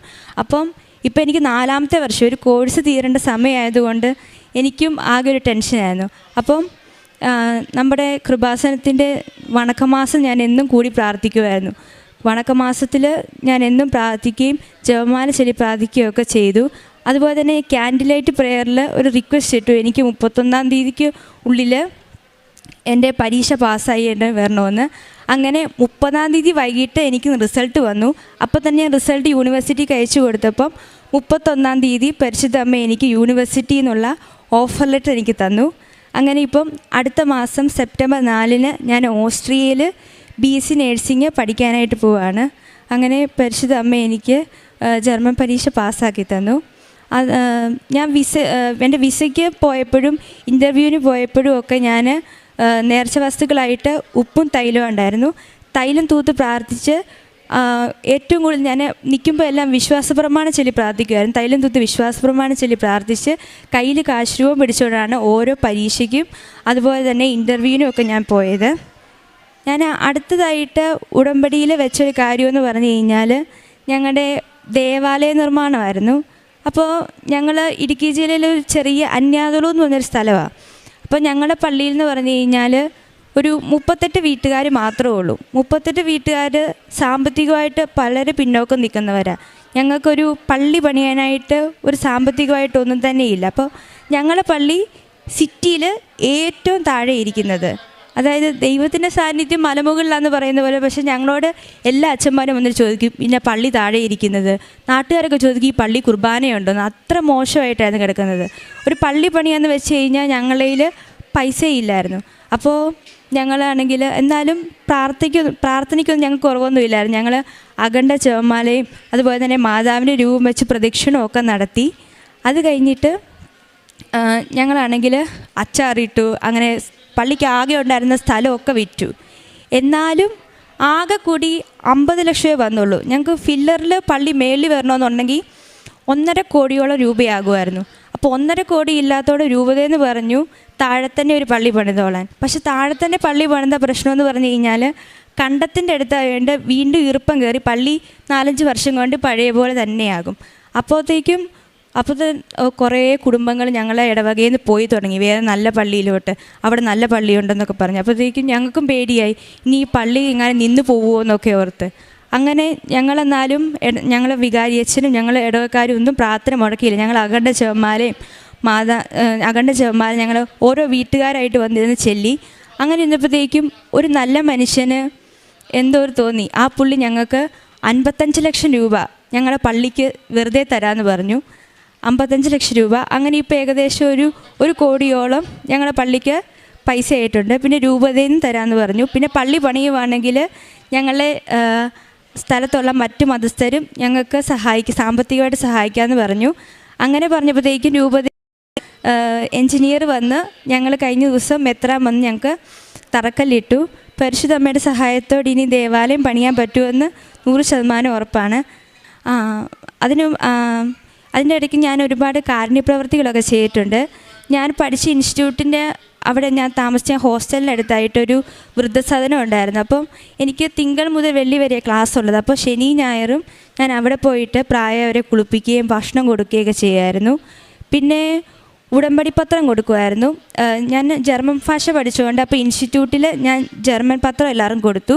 പിന്നെ എൻ്റെ നാട്ടിൽ തമിഴ്നാട്ടുകാരും ഉണ്ട് മലയാളികളും ഉണ്ട്. അതുകൊണ്ട് ഞാൻ തമിഴ് പത്രവും മലയാളം പത്രവും മേടിച്ച് എല്ലാവരും വീട്ടിൽ കൊണ്ട് കൊടുത്തിട്ട് എല്ലാവരും പോകണമെന്ന് പറഞ്ഞു.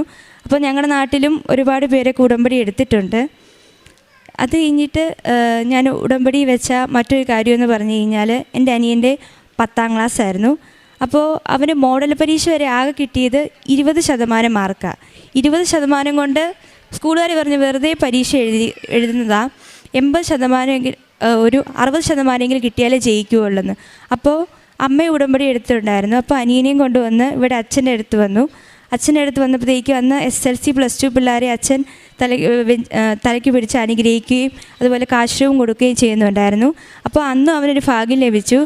അവനൊരു കാശുരൂപം കിട്ടി. അവൻ ആ കാശുരൂപം കൊണ്ട് പോയി പരീക്ഷ എഴുതി. റിസൾട്ട് വന്നപ്പം അവന് 20% ഉണ്ടായിരുന്നു, അവന് 80% മാർക്ക് ലഭിച്ചു. അതുപോലെ തന്നെ അവന് കൊമേഴ്സിന് +1 അഡ്മിഷനും കിട്ടി. പിന്നെ ഉടമ്പടി വെക്കാത്ത ഒരു കാര്യമായിരുന്നു എൻ്റെ അമ്മയുടെ സൈനറ്റിസിസ്. അമ്മയ്ക്ക് 20 വർഷമായിട്ട് സൈനറ്റിസിസ് ഉണ്ടായിരുന്നു. അപ്പം ചൂടുള്ളതോ തണുത്തതോ ഒക്കെ കഴിച്ച് കഴിയുമ്പോഴും അതുപോലെ തന്നെ വെയിൽ കൊണ്ടാലും ഒക്കെ അമ്മയ്ക്ക് ഭയങ്കര തലവേദന, പിന്നെ ഛർദി, പ്രഷർ കുറയുന്നു. ആദ്യമൊക്കെ കുറേ മരുന്നൊക്കെ കഴിച്ചു. പിന്നെ മരുന്ന് കഴിച്ചിട്ട് ആരോഗ്യം പോകുന്നല്ലാതെ വേറെ ഗുണമൊന്നും ഇല്ലാത്തതുകൊണ്ട് അമ്മ പറഞ്ഞു ഇനിയിപ്പം വേണ്ട, ഇതൊക്കെ ജീവിതത്തിൻ്റെ ഭാഗമായെന്ന് പറഞ്ഞു. അപ്പം ഞാൻ ഉടമ്പടി എടുത്തു കഴിഞ്ഞിട്ട് ജനുവരിയിൽ അമ്മ ഉടമ്പടി എടുത്തായിരുന്നു. അപ്പോൾ അമ്മയ്ക്ക് ഉടമ്പടി ഫോണിൽ നോക്കുമ്പോഴത്തേക്കും അമ്മയ്ക്ക് ഭയങ്കര തലവേദന, ഫോണിൽ പോലും ഉടമ്പടി ധ്യാനം കൂടാൻ പറ്റാത്തത്ര വയ്യാഴികയായിരുന്നു. അപ്പോൾ അമ്മ ചൊവ്വാഴ്ച ദിവസത്തെ ഉടമ്പടി അമ്മയ്ക്ക് തലവേദന കാരണം അമ്മ വെള്ളിയാഴ്ച ദിവസമാണ് കൂടിയത്. വെള്ളിയാഴ്ച ദിവസം ജോസഫ് അച്ഛൻ്റെ ധ്യാനത്തിന് മധ്യേ അച്ഛൻ പറഞ്ഞു ഒരുപാട് തലവേദനയുള്ളവർ സൈനറ്റിസിസ് പോലെയുള്ള അസുഖം അനുഭവിക്കുന്നവർക്കൊക്കെ വേദന കുറയുമെന്ന്. അപ്പോൾ അമ്മയ്ക്ക് ഓൺലൈനായിട്ട് ധ്യാനം കൂടിയപ്പോൾ അമ്മയ്ക്ക് രോഗസൗഖ്യം ലഭിച്ചു. ഇത് കഴിഞ്ഞിട്ട് ഇപ്പം 3-4 മാസമായി. അമ്മയ്ക്കിപ്പം തണുപ്പുള്ളതോ ഒക്കെ കഴിച്ചു കഴിഞ്ഞാലും ഒരു പ്രശ്നവും അമ്മയ്ക്കില്ല. അമ്മയ്ക്ക് പൂർണ്ണമായിട്ടും രോഗസൗഖ്യം ലഭിച്ചു. അതുപോലെ എൻ്റെ ജീവിതത്തിൽ ഈ ഉടമ്പടി കൊണ്ടുണ്ടായെന്ന് പറഞ്ഞ ഒരു മാറ്റമെന്ന് പറഞ്ഞു കഴിഞ്ഞാൽ എൻ്റെ വിശ്വാസം വർദ്ധിച്ചു എന്നുള്ളതായിരുന്നു. എനിക്ക് എന്നിലൊരു വിശ്വാസമായിരുന്നു. കാരണം ഞാനൊരു പരിപാടിക്ക് പോയി എനിക്ക് ഫസ്റ്റ് കിട്ടും, മാർക്ക് പരീക്ഷ എഴുതിയ എല്ലാം കിട്ടും, അങ്ങനെ ഒരു കോൺഫിഡൻസിൽ നിന്നും എനിക്ക് ദൈവവും ഇല്ലെങ്കിൽ ഒന്നും സാധിക്കില്ല എന്നൊരു വിശ്വാസം എനിക്ക് വന്നു. അതുപോലെ തന്നെ കൂടുതലായിട്ട് ബൈബിൾ വായിക്കാനും ജപമാല ചെല്ലാനും. എൻ്റെ വീട്ടിൽ ജപമാല ചെല്ലുന്നില്ല, ഞങ്ങൾ കരുണക്കൊന്തയൊക്കെ ചെല്ലുന്നുള്ളായിരുന്നു. അപ്പം വീട്ടിൽ കൂടുതലായിട്ട് കുടുംബ പ്രാർത്ഥനയിൽ ജപമാല ഉൾപ്പെടുത്താനും അങ്ങനെയൊക്കെ സാധിച്ചു. പരിശുദ്ധ അമ്മ ഈശോയായിട്ടും ഒരുപാട് അടുക്കാൻ സാധിച്ചു. എല്ലാത്തിനും പരിശുദ്ധ അമ്മയ്ക്ക് ഈശോയ്ക്ക് ദൈവവചന പെരുമഴ പെയ്യുന്ന പരിശുദ്ധ അമ്മയുടെ പുണ്യഭൂമിയിലായിരിക്കാൻ അനുവദിച്ചതിനെ ഓർത്ത്, പരിശുദ്ധ അമ്മയുടെ പ്രത്യക്ഷീകരണത്തിൻ്റെ സാക്ഷികളായി ഈ എളിയ കുടുംബത്തെ ഉയർത്തിയതിനെ ഓർത്ത് ദൈവത്തിന് മഹത്വം ഉണ്ടാകട്ടെ. Ave Maria. എൻ്റെ പേര് ഷെറിൻ, ഇതെൻ്റെ ഹസ്ബൻഡ് വിവേക്, മക്കൾ ആരൺ ആൻഡ് ഇവ. ഞങ്ങൾ വരുന്നത് UK ഓക്സ്ഫോർഡ് എന്ന സ്ഥലത്താണ്. 20 വർഷമായി ഞാൻ അവിടെ ജോലി ചെയ്യുന്നു. ഇവിടെ മറ്റൂർ സെയിൻറ്റ് ആൻ്റണീസ് ചർച്ച് ഇടവകാംഗങ്ങളാണ്. 2019 ഡിസംബർ മാസത്തിലാണ് ഞാൻ കൃപാസനത്തെക്കുറിച്ച് ആദ്യമായിട്ട് അറിയുന്നത്. അതിനുണ്ടായ കാരണം എന്ന് പറയുന്നത്, എൻ്റെ മകൾ 2015 ജൂണിലാണ് ജനിച്ചത്. 2015 ഡിസംബർ മാസം മുതൽ 2019 ഡിസംബർ മാസം വരെ 4 വർഷം കണ്ടിന്യൂസ് ആയി മകൾക്ക് വീസിങ് ഉണ്ടായിരുന്നു. ഓൾമോസ്റ്റ് എവറി 2 വീക്സ് നമ്മൾ മോളെ ഹോസ്പിറ്റലിൽ കൊണ്ടുപോയി അഡ്മിറ്റാക്കുകയും ചെയ്തിരുന്നു. ഒത്തിരി പ്രാവശ്യം അവൾക്ക് ആൻറ്റിബയോട്ടിക്സ്, സ്റ്റീറോയിഡ്സ് ഇങ്ങനെ എല്ലാം കൊടുത്തിരുന്നു. അപ്പോൾ അങ്ങനെ ഇരിക്കുമ്പോഴാണ് എൻ്റെ സിസ്റ്ററിനുള്ള എൻ്റെ ബ്രദറിൻ്റെ വൈഫ് റീനു പറഞ്ഞത്, ചേച്ചി ഇവിടെ കൃപാസനം എന്നൊരു പരിശുദ്ധമ്മ പ്രത്യക്ഷപ്പെട്ട ഒരു ആലയമുണ്ട്, ഒത്തിരി അത്ഭുതങ്ങൾ നടക്കുന്ന സ്ഥലമാണ്, അപ്പോൾ ചേച്ചി അവിടെ ഒരു ലൈറ്റ് ക്യാൻഡിൽ പ്രയർ ഇട്ട് പ്രാർത്ഥിക്കണമെന്ന് പറഞ്ഞു. ഞാൻ അതിനെക്കുറിച്ച് കൂടുതൽ ഡീറ്റെയിൽ ആയിട്ടൊന്നും ചോദിച്ചില്ല. എൻ്റെ ഹസ്ബൻഡിൻ്റെ കോപ്പറേഷനോട് കൂടെ തന്നെയാണ് ഞാൻ ആ ലൈറ്റ് ക്യാൻഡിൽ പ്രയർ ഇട്ടത്. പ്രയർ ഇട്ട് പ്രാർത്ഥിച്ചുകൊണ്ടിരിക്കുന്ന സമയത്ത് വീണ്ടും മോളെ അഡ്മിറ്റാക്കുകയുണ്ടായി. ആ സമയത്ത് എൻ്റെ ഹസ്ബൻഡ് നാട്ടിൽ ഒരു 7 ദിവസത്തേക്ക് വരികയും എൻ്റെ അമ്മച്ചിയുടെ ചേച്ചി ഇവിടെ ഉടമ്പടി എടുത്തിട്ടുണ്ടായിരുന്നു. അമ്മച്ചിയുടെ ചേച്ചി എൻ്റെ ഹസ്ബൻഡിൻ്റെ കയ്യിൽ ഉടമ്പടി വസ്തുക്കൾ കൊടുത്തു വിട്ടിരുന്നു. മാതാവിൻ്റെ ഉപ്പ്, മാതാവിൻ്റെ തൈലം, തേന്, 2 ചെറിയ കാശുരൂപം. അപ്പോൾ അത് കിട്ടിയ ദിവസം മുതൽ നമ്മൾ എല്ലാ ദിവസവും വൈകിട്ട് ജപമാല കഴിഞ്ഞിട്ട് ഈ ഉടമ്പടി വസ്തുക്കളെല്ലാം അപ്ലൈ ചെയ്ത് പ്രാർത്ഥിച്ചിരുന്നു. മക്കൾ 2 പേരും കാശുരൂപം കയ്യിലേന്തിയിട്ടാണ് പ്രാർത്ഥിച്ചിരുന്നത്. അതിൻ്റെ ഫലമായിട്ട് മോളുടെ വീസിങ് സ്റ്റോപ്പായി. അത് സ്റ്റോപ്പായെന്ന് നമ്മൾ അറിയുന്നത് 2-3 മാസങ്ങൾക്ക് ശേഷമാണ്. നമ്മൾ പല പ്രാവശ്യം മോളെ ഇതിനിടെ ഹോസ്പിറ്റലിൽ കൊണ്ടുപോവുകയും പനിയും ജലദോഷമൊക്കെ ആയിട്ട് കൊണ്ടുപോയിട്ടുണ്ടെങ്കിലും പിന്നീട് നമ്മൾ ചിന്തിക്കുമ്പോൾ ആ ഡിസംബർ എൻ്റെ ഹസ്ബൻഡ് ഉടമ്പടി വസ്തുക്കൾ അവിടെ എത്തിച്ചതിന് ശേഷം ഒരിക്കൽ പോലും മകൾക്ക് വീസിങ് ഉണ്ടായിട്ടില്ല. അങ്ങനെ പൂർണ്ണ സൗഖ്യം എൻ്റെ മകൾക്ക് ലഭിച്ചു. ഇപ്പം ഞാൻ വിശ്വസിക്കുന്നത് 2020 കോവിഡ് സ്റ്റാർട്ട് ചെയ്യുന്നത്.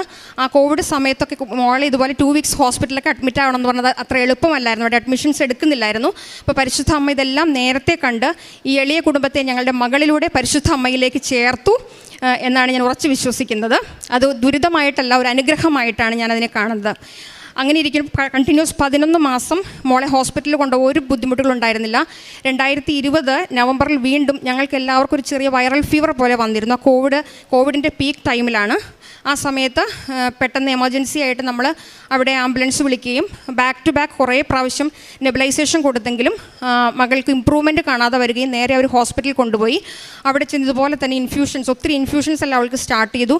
എത്ര നെബുലൈസേഷൻ കൊടുത്തിട്ടും അവൾക്ക് ഇമ്പ്രൂവ്മെൻറ്റ് കാണാത്തതുകൊണ്ട് ഹൈ ഡിപ്പെൻഡൻസി യൂണിറ്റിലേക്ക് മാറ്റണം എന്നുള്ളൊരു തീരുമാനം വന്നു. എനിക്ക് പെട്ടെന്ന് കേട്ട് കഴിഞ്ഞപ്പോൾ ഞാൻ മാത്രമേ ഉണ്ടായിരുന്നുള്ളൂ. എനിക്ക് ഇവിടെ നിന്ന് ഭൂമിയിൽ നിന്ന് താന്നു പോണ ഒരു വിഷമമാണ് എനിക്കുണ്ടായിരുന്നത്. ഞാനൊരു നേഴ്സായതുകൊണ്ട് ഈ ലങ്സ് ക്ലിയർ ആകാതെ വന്നാലും ഹൈ ഡിപ്പെൻഡൻസി പോയാലും ഉണ്ടാകാവുന്ന കോംപ്ലിക്കേഷൻസിനെ കുറിച്ച് എനിക്ക് നന്നായിട്ട് അറിയാം.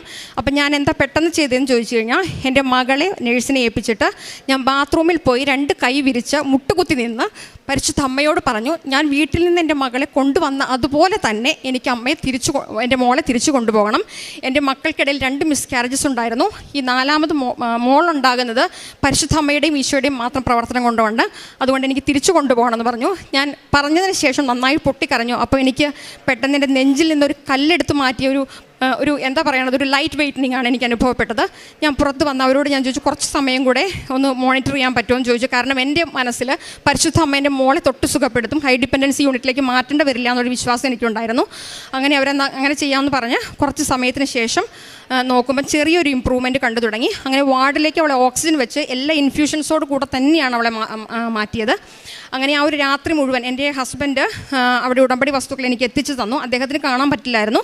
ഞാൻ അതുപോലെ തന്നെ അവരോടും പറഞ്ഞിരുന്നു, മെഡിസിൻ ഒന്നും ചെയ്യാൻ സാധിക്കില്ല, അതുകൊണ്ട് എൻ്റെ ഹസ്ബൻഡും മകനോടും കുഞ്ഞു ഇതുപോലെ തന്നെ തിരിച്ചു വരണമെന്നുണ്ടെങ്കിൽ മുട്ടുകുത്തി പ്രാർത്ഥിച്ചോ, അത് മാത്രമേ രക്ഷയുള്ളൂ ഞാൻ അവരോട് പറഞ്ഞിരുന്നു. എൻ്റെ മകൻ അത് കേട്ടപ്പോൾ ഭയങ്കര വിഷമായി. അന്ന് മോൾക്ക് 4 വയസ്സും മോന് 10 വയസ്സേ ഉണ്ടായിരുന്നുള്ളൂ.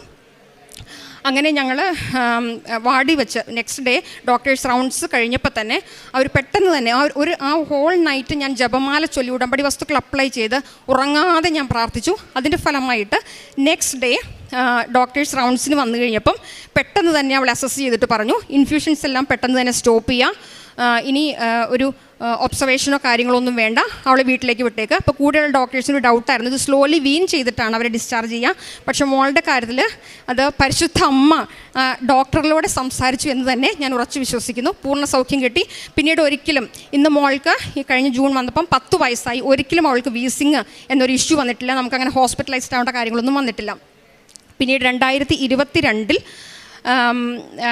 മകൻ ആരണ സ്കൂളിൽ നിന്ന് വരുമ്പം അവൻ്റെ ദേഹത്ത് മുഴുവൻ ഈ ഫ്ലൂയിഡ് ഫിൽ ബ്ലിസ്റ്റേഴ്സാണ് ഉണ്ടായിരുന്നത്.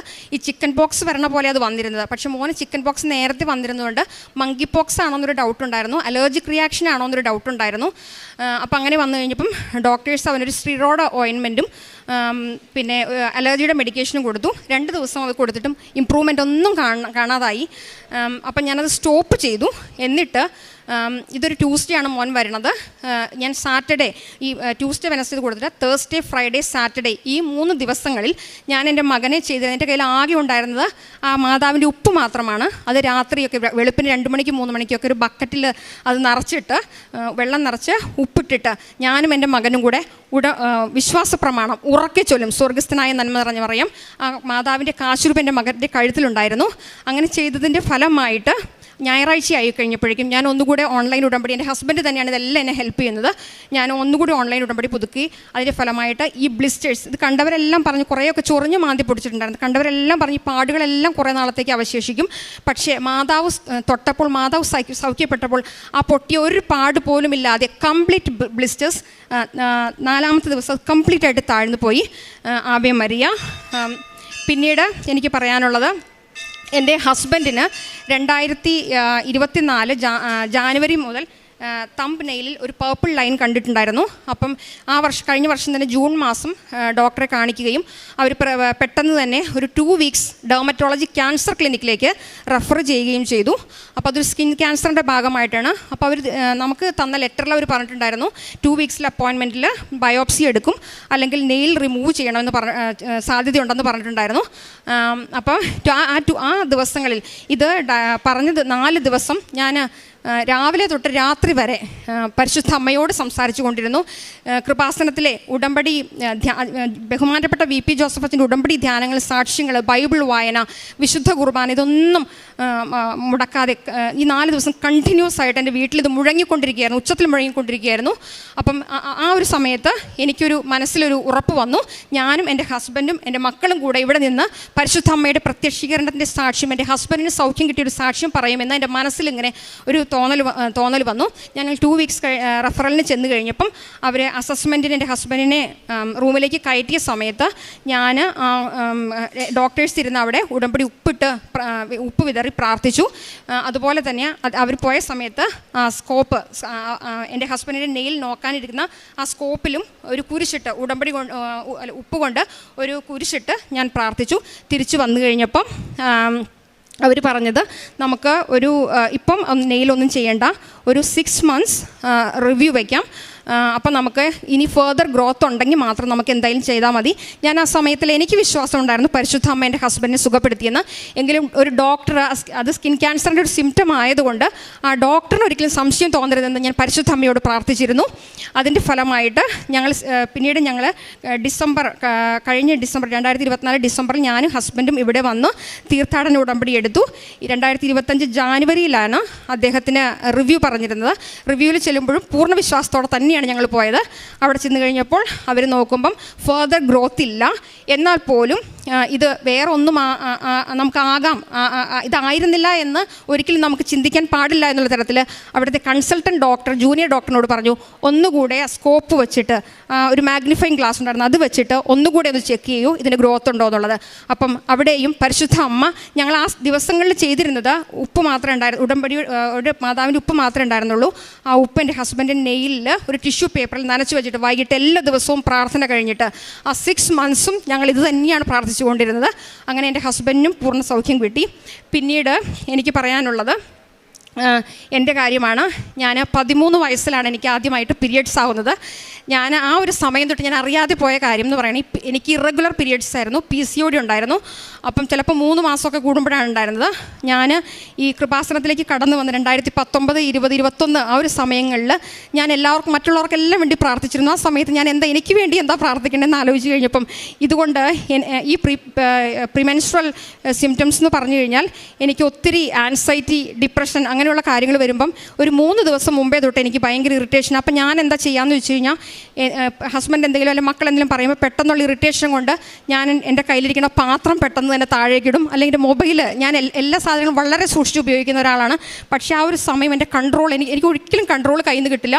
അപ്പോൾ ഇതെല്ലാം എഫക്റ്റ് ചെയ്തിരുന്നത് എൻ്റെ മക്കളെയാണ്. മോൾക്ക് അന്ന് അത്ര അങ്ങോട്ട് പ്രായമായില്ല, അതുകൊണ്ട് അവൾ അതൊത്തിരി അങ്ങ് അറിഞ്ഞിട്ടില്ല. പക്ഷേ എൻ്റെ മകനാണ് അതിനെല്ലാം ഒരു ബുദ്ധിമുട്ട് അനുഭവിച്ചത്. ഹസ്ബൻഡ് കുറച്ചുകൂടെ പക്വതയുള്ളതുകൊണ്ട് അദ്ദേഹത്തിന് മനസ്സിലാക്കാൻ സാധിക്കും. അപ്പം ആ ഒരു സമയം ഞാൻ ആരോടെങ്കിലും അങ്ങനെ ഒരു ദേഷ്യപ്പെടുവോ ബുദ്ധിമുട്ട് കാണിക്കുകയോ, പ്രത്യേകിച്ച് എൻ്റെ മകനോട് ഇന്ന് ഞാൻ പരസ്യമായി പരിശുദ്ധ അമ്മയുടെ ഈ തിരുവൾത്താരയിൽ നിന്നുകൊണ്ട് ഞാൻ മാപ്പ് പറയുകയാണ്. Ave Maria. ഇതൊക്കെയാണ് എനിക്ക് എടുത്തു പറയാനുള്ളത്. ഞാൻ ജോസഫ് അച്ഛൻ്റെ ധ്യാനങ്ങളിലെല്ലാം അച്ഛൻ ആരാധന സമയത്ത് പറയും, ഈ ഉടമ്പടി തൈലം അടിവയറിൽ തേച്ച് പ്രാർത്ഥിക്കാനായിട്ട്. അങ്ങനെയാണ് ഞാൻ പ്രാർത്ഥിച്ചുകൊണ്ടിരുന്നത്, ഒരു കുടുംബ സമാധാനത്തിന് വേണ്ടി. ഞാൻ വളർന്നു വരുന്ന മക്കൾക്ക് ഇനി എന്നെ കൊണ്ടൊരു റോൾ മോഡൽ ആകാൻ കഴിഞ്ഞില്ലെങ്കിലും അവർക്കൊരു ദുർമാതൃകയാവാതെ പോകാൻ ഉണ്ടാകാൻ വേണ്ടിയിട്ട് അതിന് വേണ്ടിയിട്ടാണ് ഞാൻ പ്രാർത്ഥിച്ചിരുന്നത്. അതിൽ നിന്ന് പൂർണ്ണ സൗഖ്യം കിട്ടി. എനിക്ക് റെഗുലറായിട്ട് പീരിയഡ്സ് ആകും. ആക്ച്വലി ഞാൻ ഇതിൻ്റെ ഡേറ്റ്സ് വരെ ഇപ്പം മറന്നു പോകാറുണ്ട്. അപ്പം അതൊരു വലിയ അനുഗ്രഹമാണ് എനിക്ക് കിട്ടിയത്. പിന്നെ കാരുണ്യ പ്രവർത്തികളിൽ പ്രേക്ഷിത പ്രവർത്തനങ്ങളെന്ന് പറഞ്ഞാൽ, ഞാൻ കഴിഞ്ഞ പ്രാവശ്യം ഇവിടെ വന്നു കഴിഞ്ഞപ്പം കൃപാസനത്തിൻ്റെ പത്രം മേടിച്ചു കൊണ്ടായിരുന്നു. അതെല്ലാം ഞാൻ പ്രാർത്ഥിച്ച് ആണ് ഓരോ വീടുകളിൽ കൊണ്ടുപോയി കൊടുക്കുകയാണ് ചെയ്തത്.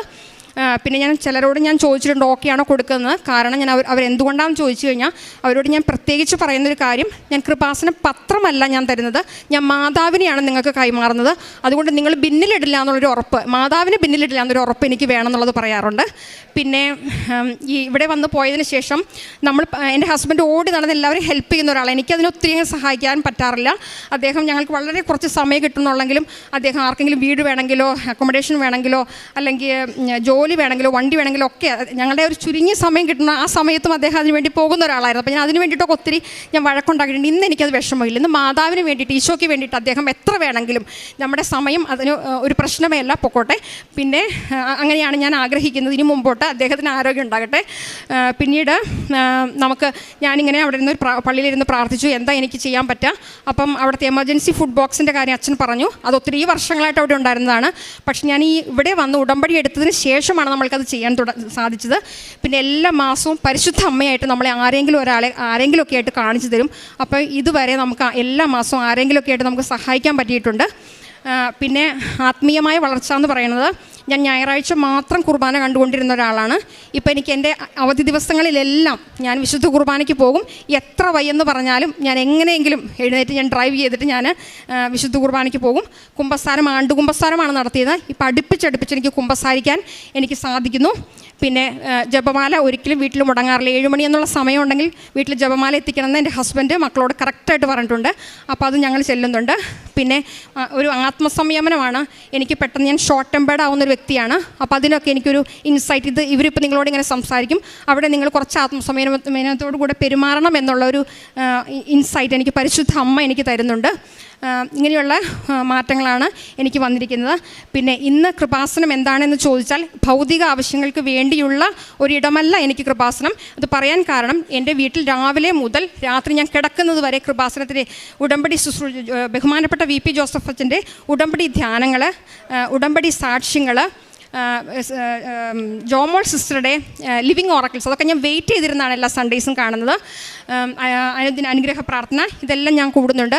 ഇതെല്ലാം കൂടി കഴിയുമ്പോൾ എനിക്ക് മനസ്സിലാകുന്നത്, കൃപാസനം ഇന്ന് എനിക്ക് എൻ്റെ ഈ കൃപാസനത്തിൽ ബഹുമാനപ്പെട്ട VP ജോസഫ് അച്ഛൻ്റെ ഉടമ്പടി ധ്യാനങ്ങൾ എൻ്റെ ആത്മാവിന് ഭക്ഷണമാണെങ്കിൽ, ഇവിടുത്തെ സാക്ഷ്യങ്ങൾ എനിക്ക് ആത്മാവിൻ്റെ പാനീയമാണ്. പിന്നെ ഈശോ അരുളി ചെയ്യുന്നത്, ഞാൻ മുന്തിരിച്ചെടിയും നിങ്ങൾ ശാഖകളുമാണെന്നാണെന്ന്. അപ്പം ഇന്ന് കൃപാസനത്തെക്കുറിച്ച് എനിക്ക് പറയുമ്പം എൻ്റെ ഒരു ഉള്ളിൽ നിന്ന് എനിക്ക് പറയാൻ സാധിക്കുന്നത്, ഏറ്റവും നല്ല ഫലം പുറപ്പെടുവിക്കുന്ന ശാഖകളാകാൻ ഇന്ന് ദൈവം നമുക്ക് നൽകിയിരിക്കുന്ന ഏറ്റവും വലിയ പദ്ധതിയാണ് ഉടമ്പടി എന്ന് പറയുന്നത്. പിന്നെ I love Jesus, I love holy Mary, അതുകൊണ്ടാണ് ഞാൻ ഇന്ന് ഉടമ്പടിയിലായിരിക്കുന്നത്. ഇത്രയും അനുഗ്രഹങ്ങൾ ഞങ്ങൾക്ക് തന്ന പരിശുദ്ധ അമ്മയ്ക്കും ഈശോയ്ക്കും ഒരുപാട്. എൻ്റെ പേര് ബിന്ദു, ഞാൻ ബാംഗ്ലൂരിൽ നിന്നാണ് വരുന്നത്. ഞാൻ ടീച്ചറാണ്.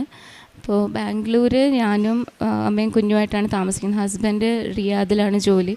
അപ്പോൾ ഞങ്ങൾക്ക് ഒരുമിച്ച് ഒരു സ്ഥലത്ത് ജോലി ചെയ്യണമെന്നായിരുന്നു ആഗ്രഹം. അപ്പോൾ അങ്ങനെ ഇരിക്കുമ്പോൾ 15-ാം തീയതി മെയ് മാസം വന്നിട്ട് ഞാനിവിടെ ഉടമ്പടി എടുത്ത് പോയി. മെയ് 30-ാം തീയതി ആയപ്പോഴത്തേക്കിനും ഞാൻ മുമ്പ് എപ്പോഴോ അപ്ലൈ ചെയ്തൊരു സ്കൂളിൽ നിന്ന്, അതായത് സൗദിയിലെ തന്നെ സ്കൂളിൽ നിന്ന് എനിക്ക് മെയിൽ വന്നു, ഇൻ്റർവ്യൂവിൻ്റെ മെയിൽ വന്നു. അതും എനിക്ക് വെന്യൂ കിട്ടിയതും ഞാൻ ബാംഗ്ലൂരാണ്. അപ്പോൾ എനിക്ക് ബാംഗ്ലൂരിൽ തന്നെ എനിക്ക് വെന്യൂ കിട്ടി.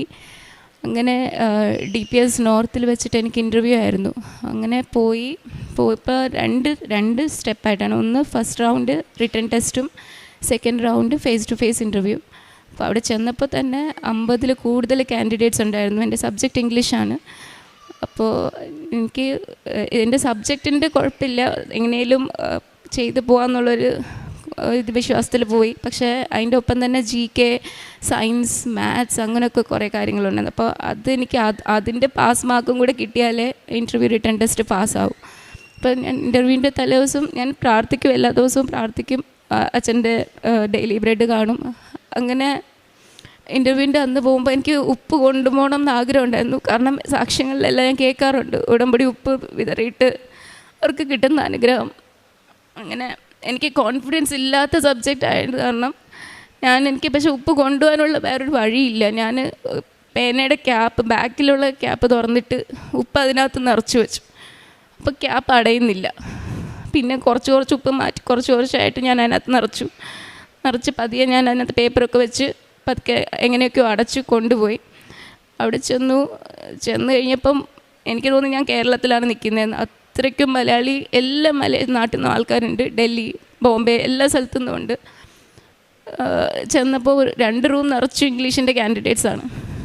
അപ്പോൾ ഞാൻ ടെസ്റ്റ്, എനിക്ക് ബാക്കി ഇംഗ്ലീഷ് ഒഴികെ ബാക്കിയുള്ള എല്ലാ സയൻസും മാത്സും ഒക്കെ നല്ല ടഫായിരുന്നു. സൈക്കോളജി അതൊക്കെ B.Edന് പഠിക്കുന്ന സമയത്തുള്ളതാണ്. അപ്പം ഒരുപാട് കാലമായപ്പം കുറച്ചൊക്കെ മറന്നും പോയി. ഞാൻ ആ പേനയിൽ ഉപ്പുണ്ട്, ഞാൻ എഴുതുമ്പോഴൊക്കെ ഉപ്പ് എല്ലാത്തിലും ഹോംവർക്ക് ഷീറ്റിൽ വീഴുന്നുണ്ട്. അങ്ങനെ ടെസ്റ്റ് കഴിഞ്ഞ് വന്നു. ഞാൻ പറഞ്ഞു, ഇത് എനിക്ക് എങ്ങനെയോ ഇൻ്റർവ്യൂ എൻ്റെ അമ്മ തന്നെയാണ് തന്നത്, ജോലിയും അമ്മ തന്നെ തരണമെന്ന് പറഞ്ഞു. അങ്ങനെ വീട്ടിൽ വന്നു. വൈകിട്ട് 6 മണിക്ക് മുമ്പേ സെലക്റ്റഡ് കാൻഡിഡേറ്റ്സിന് അടുത്ത റൗണ്ടിലേക്ക് ഇൻ്റർവ്യൂവിന് വിളിക്കുമെന്ന് പറഞ്ഞു. 6 മണിയായി, മെയിൽ വന്നില്ല. ഞാൻ ചോദിച്ചു, ശരി ഇത്രയേ ഉള്ളൂ, കഴിഞ്ഞു വിചാരിച്ചു. അമ്മയുടെ അടുത്തൊന്നും സാരമില്ല, അമ്മയുടെ ഇഷ്ടം എന്താണോ അതുപോലെ നടക്കട്ടെ, ഇതല്ലെങ്കിൽ ഇതിനേക്കാളും നല്ലത് എനിക്ക് തരുമെന്ന് പറഞ്ഞു. അങ്ങനെ വീട്ടിൽ 6 മണി കഴിഞ്ഞാൽ പ്രാർത്ഥിച്ച് മെയിൽ തുറക്കുന്നത്, എനിക്ക് വരുന്ന മെയിൽ സെലക്ട് ആയെന്ന് പറഞ്ഞിട്ട് 72 എത്രയോ കാൻഡിഡേറ്റ്സ് ഉണ്ടായിരുന്നു. അടുത്ത ദിവസം തന്നെയാണ് നെക്സ്റ്റ് ഫേസ് ടു ഫേസിൻ്റെ ഇൻ്റർവ്യൂ. അപ്പോൾ ചെന്നു.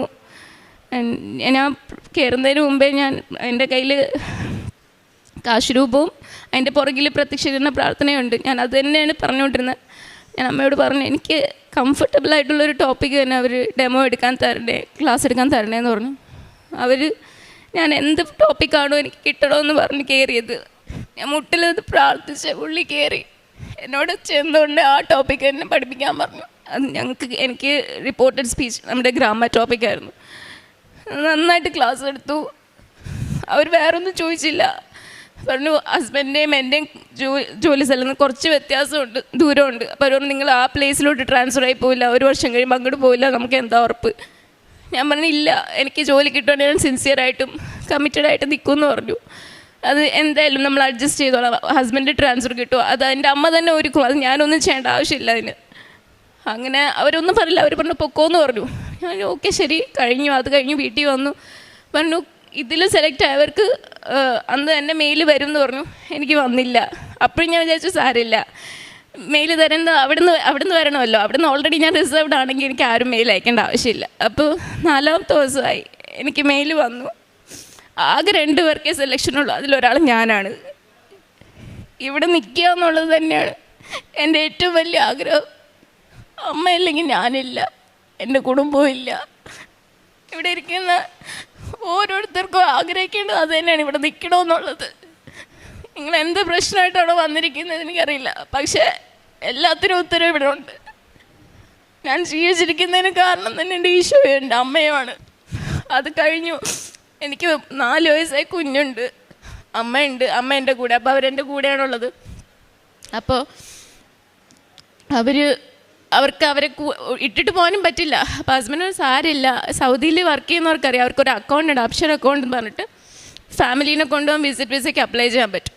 അപ്പോൾ ഹസ്ബൻഡിനോട് അത് കമ്പനി ശരിയാക്കും, ഒന്നും പേടിക്കേണ്ട, കിട്ടും. ഭയങ്കര കോൺഫിഡൻസാണ്, പറയാം ഒരാഴ്ചയ്ക്കുള്ളിൽ തന്നെ വിസയൊക്കെ റെഡിയാവും, നീ ഒന്നും പേടിക്കേണ്ട, സ്കൂളിനോട് പറ. എനിക്ക് ജോബ് വിസയാണ്, അപ്പോൾ സ്കൂൾ തന്നെ എല്ലാം പ്രൊവൈഡ് ചെയ്യും. ഇവരുടെ മാത്രം നമ്മൾ നോക്കിയാൽ മതി. കഴിഞ്ഞ തിങ്കളാഴ്ച ഹസ്ബൻഡ് വിളിച്ചിട്ട് പറയാണ് ഒന്നും നടക്കില്ല, വിസ ഇപ്പോൾ ഓപ്പൺ അല്ല ആർക്കും. അത്രയും ദിവസം കോൺഫിഡൻ്റ് ആയിട്ട് പറയും കിട്ടും, ഒന്നും പേടിക്കേണ്ട, ബാക്കി കാര്യങ്ങളെല്ലാം ചെയ്തു.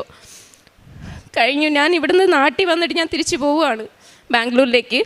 കാരണം അവിടെ ഹൗസ് വെക്കേറ്റ് ചെയ്യാനുള്ള എല്ലാം ആയി, റെൻ്റ് എല്ലാം കൊടുത്തു, എഗ്രിമെൻ്റ് എല്ലാം ക്ലോസ് ചെയ്തു, സ്കൂളിലെ ജോലി റിസൈൻ ചെയ്തു, തിരിച്ച് റെസിഗ്നേഷൻ കഴിഞ്ഞ് തിരിച്ച് ബാക്കി ഡോക്യുമെൻറ്റ്സ് എല്ലാം എടുക്കാൻ വേണ്ടി പോവാണ്. രാത്രി ബസ്സിലിരിക്കുമ്പോൾ എനിക്ക് കോൾ വരികയാണ്, ഇല്ല ഒന്നും നടക്കില്ല, ഫുള്ള് ബ്ലാങ്ക്, ഇനി അങ്ങോട്ട് ജോലിയില്ല, തിരിച്ച് നാട്ടിൽ വരണം, ബാക്കി എന്താവുമെന്നൊരു പിടുത്തമില്ല. കാരണം ഇവരെ കൊണ്ടുപോകാണ്ട് പോകാനും പറ്റത്തില്ലല്ലോ. അപ്പോൾ എനിക്ക് മെസ്സേജ് എല്ലാം എൻ്റെ കയ്യിലുണ്ട്. 5 മണിയാകുമ്പോൾ വോയിസ് ഇങ്ങനെ വന്നുകൊണ്ടിരിക്കുക, ഇല്ല പോസിബിൾ അല്ല, വിസ റിജക്റ്റ് ആവും. 10:30 ആയപ്പോൾ അതുവരെ ഓപ്പൺ ആവാത്ത വിസ അപ്പോൾ ഓപ്പണായി. അതുവരെ അമ്മേൻ്റെ വിസ അതിനകത്ത് ഹസ്ബൻഡിന് പ്രൊവൈഡ് ചെയ്യാൻ പറ്റുന്നില്ല, അത് 2 വിസ അതിനകത്ത് ഓപ്പണായി. എനിക്ക് അപ്രൂവൽ വന്നു. അടുത്ത ദിവസം തന്നെ ചേംബർ ഓഫ് കോമേഴ്സിൽ നിന്ന് അവരും അപ്രൂവ് ചെയ്തു. അപ്പോൾ പറഞ്ഞു ഇനി പെട്ടെന്ന് ചെയ്യണം. സ്കൂളുകാർ പറഞ്ഞു നിങ്ങൾ ബാംഗ്ലൂരിൽ നിന്ന് ചെയ്യുവാണെങ്കിൽ ഒത്തിരി ഡിലേ ആവും, നിങ്ങൾ ബോംബെയിലോട്ട് വാ, ബോംബെയിൽ നിന്ന് പെട്ടെന്ന് 2-3 ദിവസത്തിനുള്ളിൽ ചെയ്യാം. അങ്ങനെ ചൊവ്വാഴ്ച ഞങ്ങൾ ബോംബെയിൽ പോവാണ് വിസ പ്രോസസ്സിങ്ങിന് വേണ്ടിയിട്ട്, ബയോമെട്രിക്കും കാര്യങ്ങളൊക്കെ ചെയ്യാൻ. അപ്പോൾ അത് കഴിഞ്ഞ് അമ്മ അനുഗ്രഹിച്ച എനിക്ക് ഈ വരുന്ന ആഴ്ച തന്നെ എനിക്ക് പോകാൻ പറ്റും എല്ലാവർക്കുമായിട്ട്. ഇത് മാത്രമല്ല, ഒരുപാട് കാര്യങ്ങൾ എനിക്ക് പറയാനുണ്ട്. ഒരു ദിവസമല്ല, ഒരു രാത്രിയല്ല, ഒരു വർഷം നിന്ന് പറഞ്ഞാലും തീരാത്ത കാര്യങ്ങളുണ്ട്. പക്ഷേ എൻ്റെ ഹസ്ബൻഡ് ഇപ്പോൾ കൂടെ ഇല്ലാത്തതുകൊണ്ട് കുറച്ച് കാര്യങ്ങൾ പറയാൻ പറ്റുന്നില്ല. ആൾ വന്നാലും ആരുമില്ല ഇപ്പോൾ, അത് കാരണം. എനിക്ക് ഇത്ര അനുഗ്രഹങ്ങൾ എന്നെ മാനിച്ച് എന്നെ ഇവിടം വരെ ഉയർത്തിയ എൻ്റെ അമ്മയ്ക്കും എൻ്റെ ഈശോയ്ക്കും ഒരുപാട് നന്ദി. കാരുണ്യ പ്രവർത്തനം ഞാൻ മെയിനായിട്ട് ഞാൻ പത്രവിതരണം കൊടുക്കാൻ പോകുന്ന, അതായത് സെൻറ്റ് ജോൺസ് ഹോസ്പിറ്റലുണ്ട് ഞങ്ങളുടെ മടിവാള, അവിടെ കുട്ടികളുടെ ഹോസ്പിറ്റലുണ്ട്, യൂണിറ്റ് ഓഫ് ഹോപ്പ്, അവിടെ തന്നെയാണ് പത്രം കൊടുക്കും. ചിലരൊക്കെ വേണ്ടാന്ന് പറയും. അപ്പം എനിക്ക് വിഷമമാകും, കാരണം ആരെയാ വേണ്ടാന്ന് പറഞ്ഞിട്ട് അവർക്കറിയില്ലായിരിക്കും, അറിയിക്കാനാണ് ഞാൻ ശ്രമിച്ചത്. പക്ഷെ അവർക്ക് അറിയാത്തത് കൊണ്ട് ഞാൻ എപ്പോഴും പ്രാർത്ഥിക്കും, അമ്മ എന്തെങ്കിലും ഒരു ദിവസം അമ്മയെ അറിയാൻ അവർക്ക് ഭാഗ്യം കൊടുക്കണമെന്ന്. പിന്നെ ചിലരൊക്കെ വന്നിട്ട് ഭയങ്കര സന്തോഷമായിട്ട് വാങ്ങിക്കും, കൃപാസനത്തിലെ പത്രമാണെന്ന് പറഞ്ഞിട്ട്. അപ്പം ഞാൻ കന്നഡയും ഇംഗ്ലീഷും മലയാളം ഞാൻ കുറച്ചേ കൊണ്ടുപോകാറുള്ളൂ, കാരണം മലയാളികൾ അവർക്കറിയാം. പിന്നെ കന്നഡ ഇംഗ്ലീഷാണ് ഏറ്റവും കൂടുതൽ കൊണ്ടുപോയിട്ടുള്ളത്, അത് കൊടുക്കും. പിന്നെ കഴിഞ്ഞ ദിവസം വരുന്നതിന് മുന്നേ ഞാൻ പത്രം കൊടുക്കാൻ പോയപ്പോൾ വേറൊരു ചേട്ടൻ എൻ്റെ അടുത്ത്, മലയാളി ചേട്ടനാണ്, വന്നിട്ട് പറഞ്ഞ് കൃപാസനത്തിലെ പത്രമല്ലേ. ഞാൻ പറഞ്ഞു ഒരുപാട് സന്തോഷമായി, കാരണം വേറൊരു ഉടമ്പടിയിലുള്ള ആളെ കാണുമ്പോൾ ഭയങ്കര സന്തോഷം. അങ്ങനെ നമ്മൾ കുറേ സമയം സംസാരിച്ചു. ഞാൻ പറഞ്ഞു ഞാൻ സാക്ഷ്യം പറയാനായിട്ട് ആഗ്രഹിക്കുന്നുണ്ട്, പറ്റും തോന്നുന്നു. അങ്ങനെ അതാണ് ഒന്ന്. പിന്നെ രണ്ടാമത്തെ കാരുണ്യ പ്രവർത്തനം, പറ്റുന്ന രീതിയിലെല്ലാം ഫുഡ് എത്തിച്ചു കൊടുക്കാൻ നോക്കും, ഓർഫനേജിൽ പോവും. പിന്നെ വഴിയിലിരിക്കുന്ന ആരാണെങ്കിലും എന്തെങ്കിലും ചിലപ്പോൾ കാശുണ്ടാവില്ല, എന്നാലും കൊടുക്കും. അതും വേറെ. എൻ്റെ ഹസ്ബൻഡ് ഇങ്ങോട്ട് നാട്ടിലോട്ട് വരുന്ന സമയം സാലറി ലീവ് അവർ കൊടുക്കുന്നുണ്ടായിരുന്നില്ല. അപ്പം അങ്ങനെ ഒരുപാട് കാര്യങ്ങൾ ഇങ്ങനെ എന്നെയാ തീരാത്ത അത്രയും കാര്യങ്ങളുണ്ട്. പിന്നെ ഇതൊക്കെയാണ് എനിക്ക് കിട്ടിയ അനുഗ്രഹങ്ങൾ.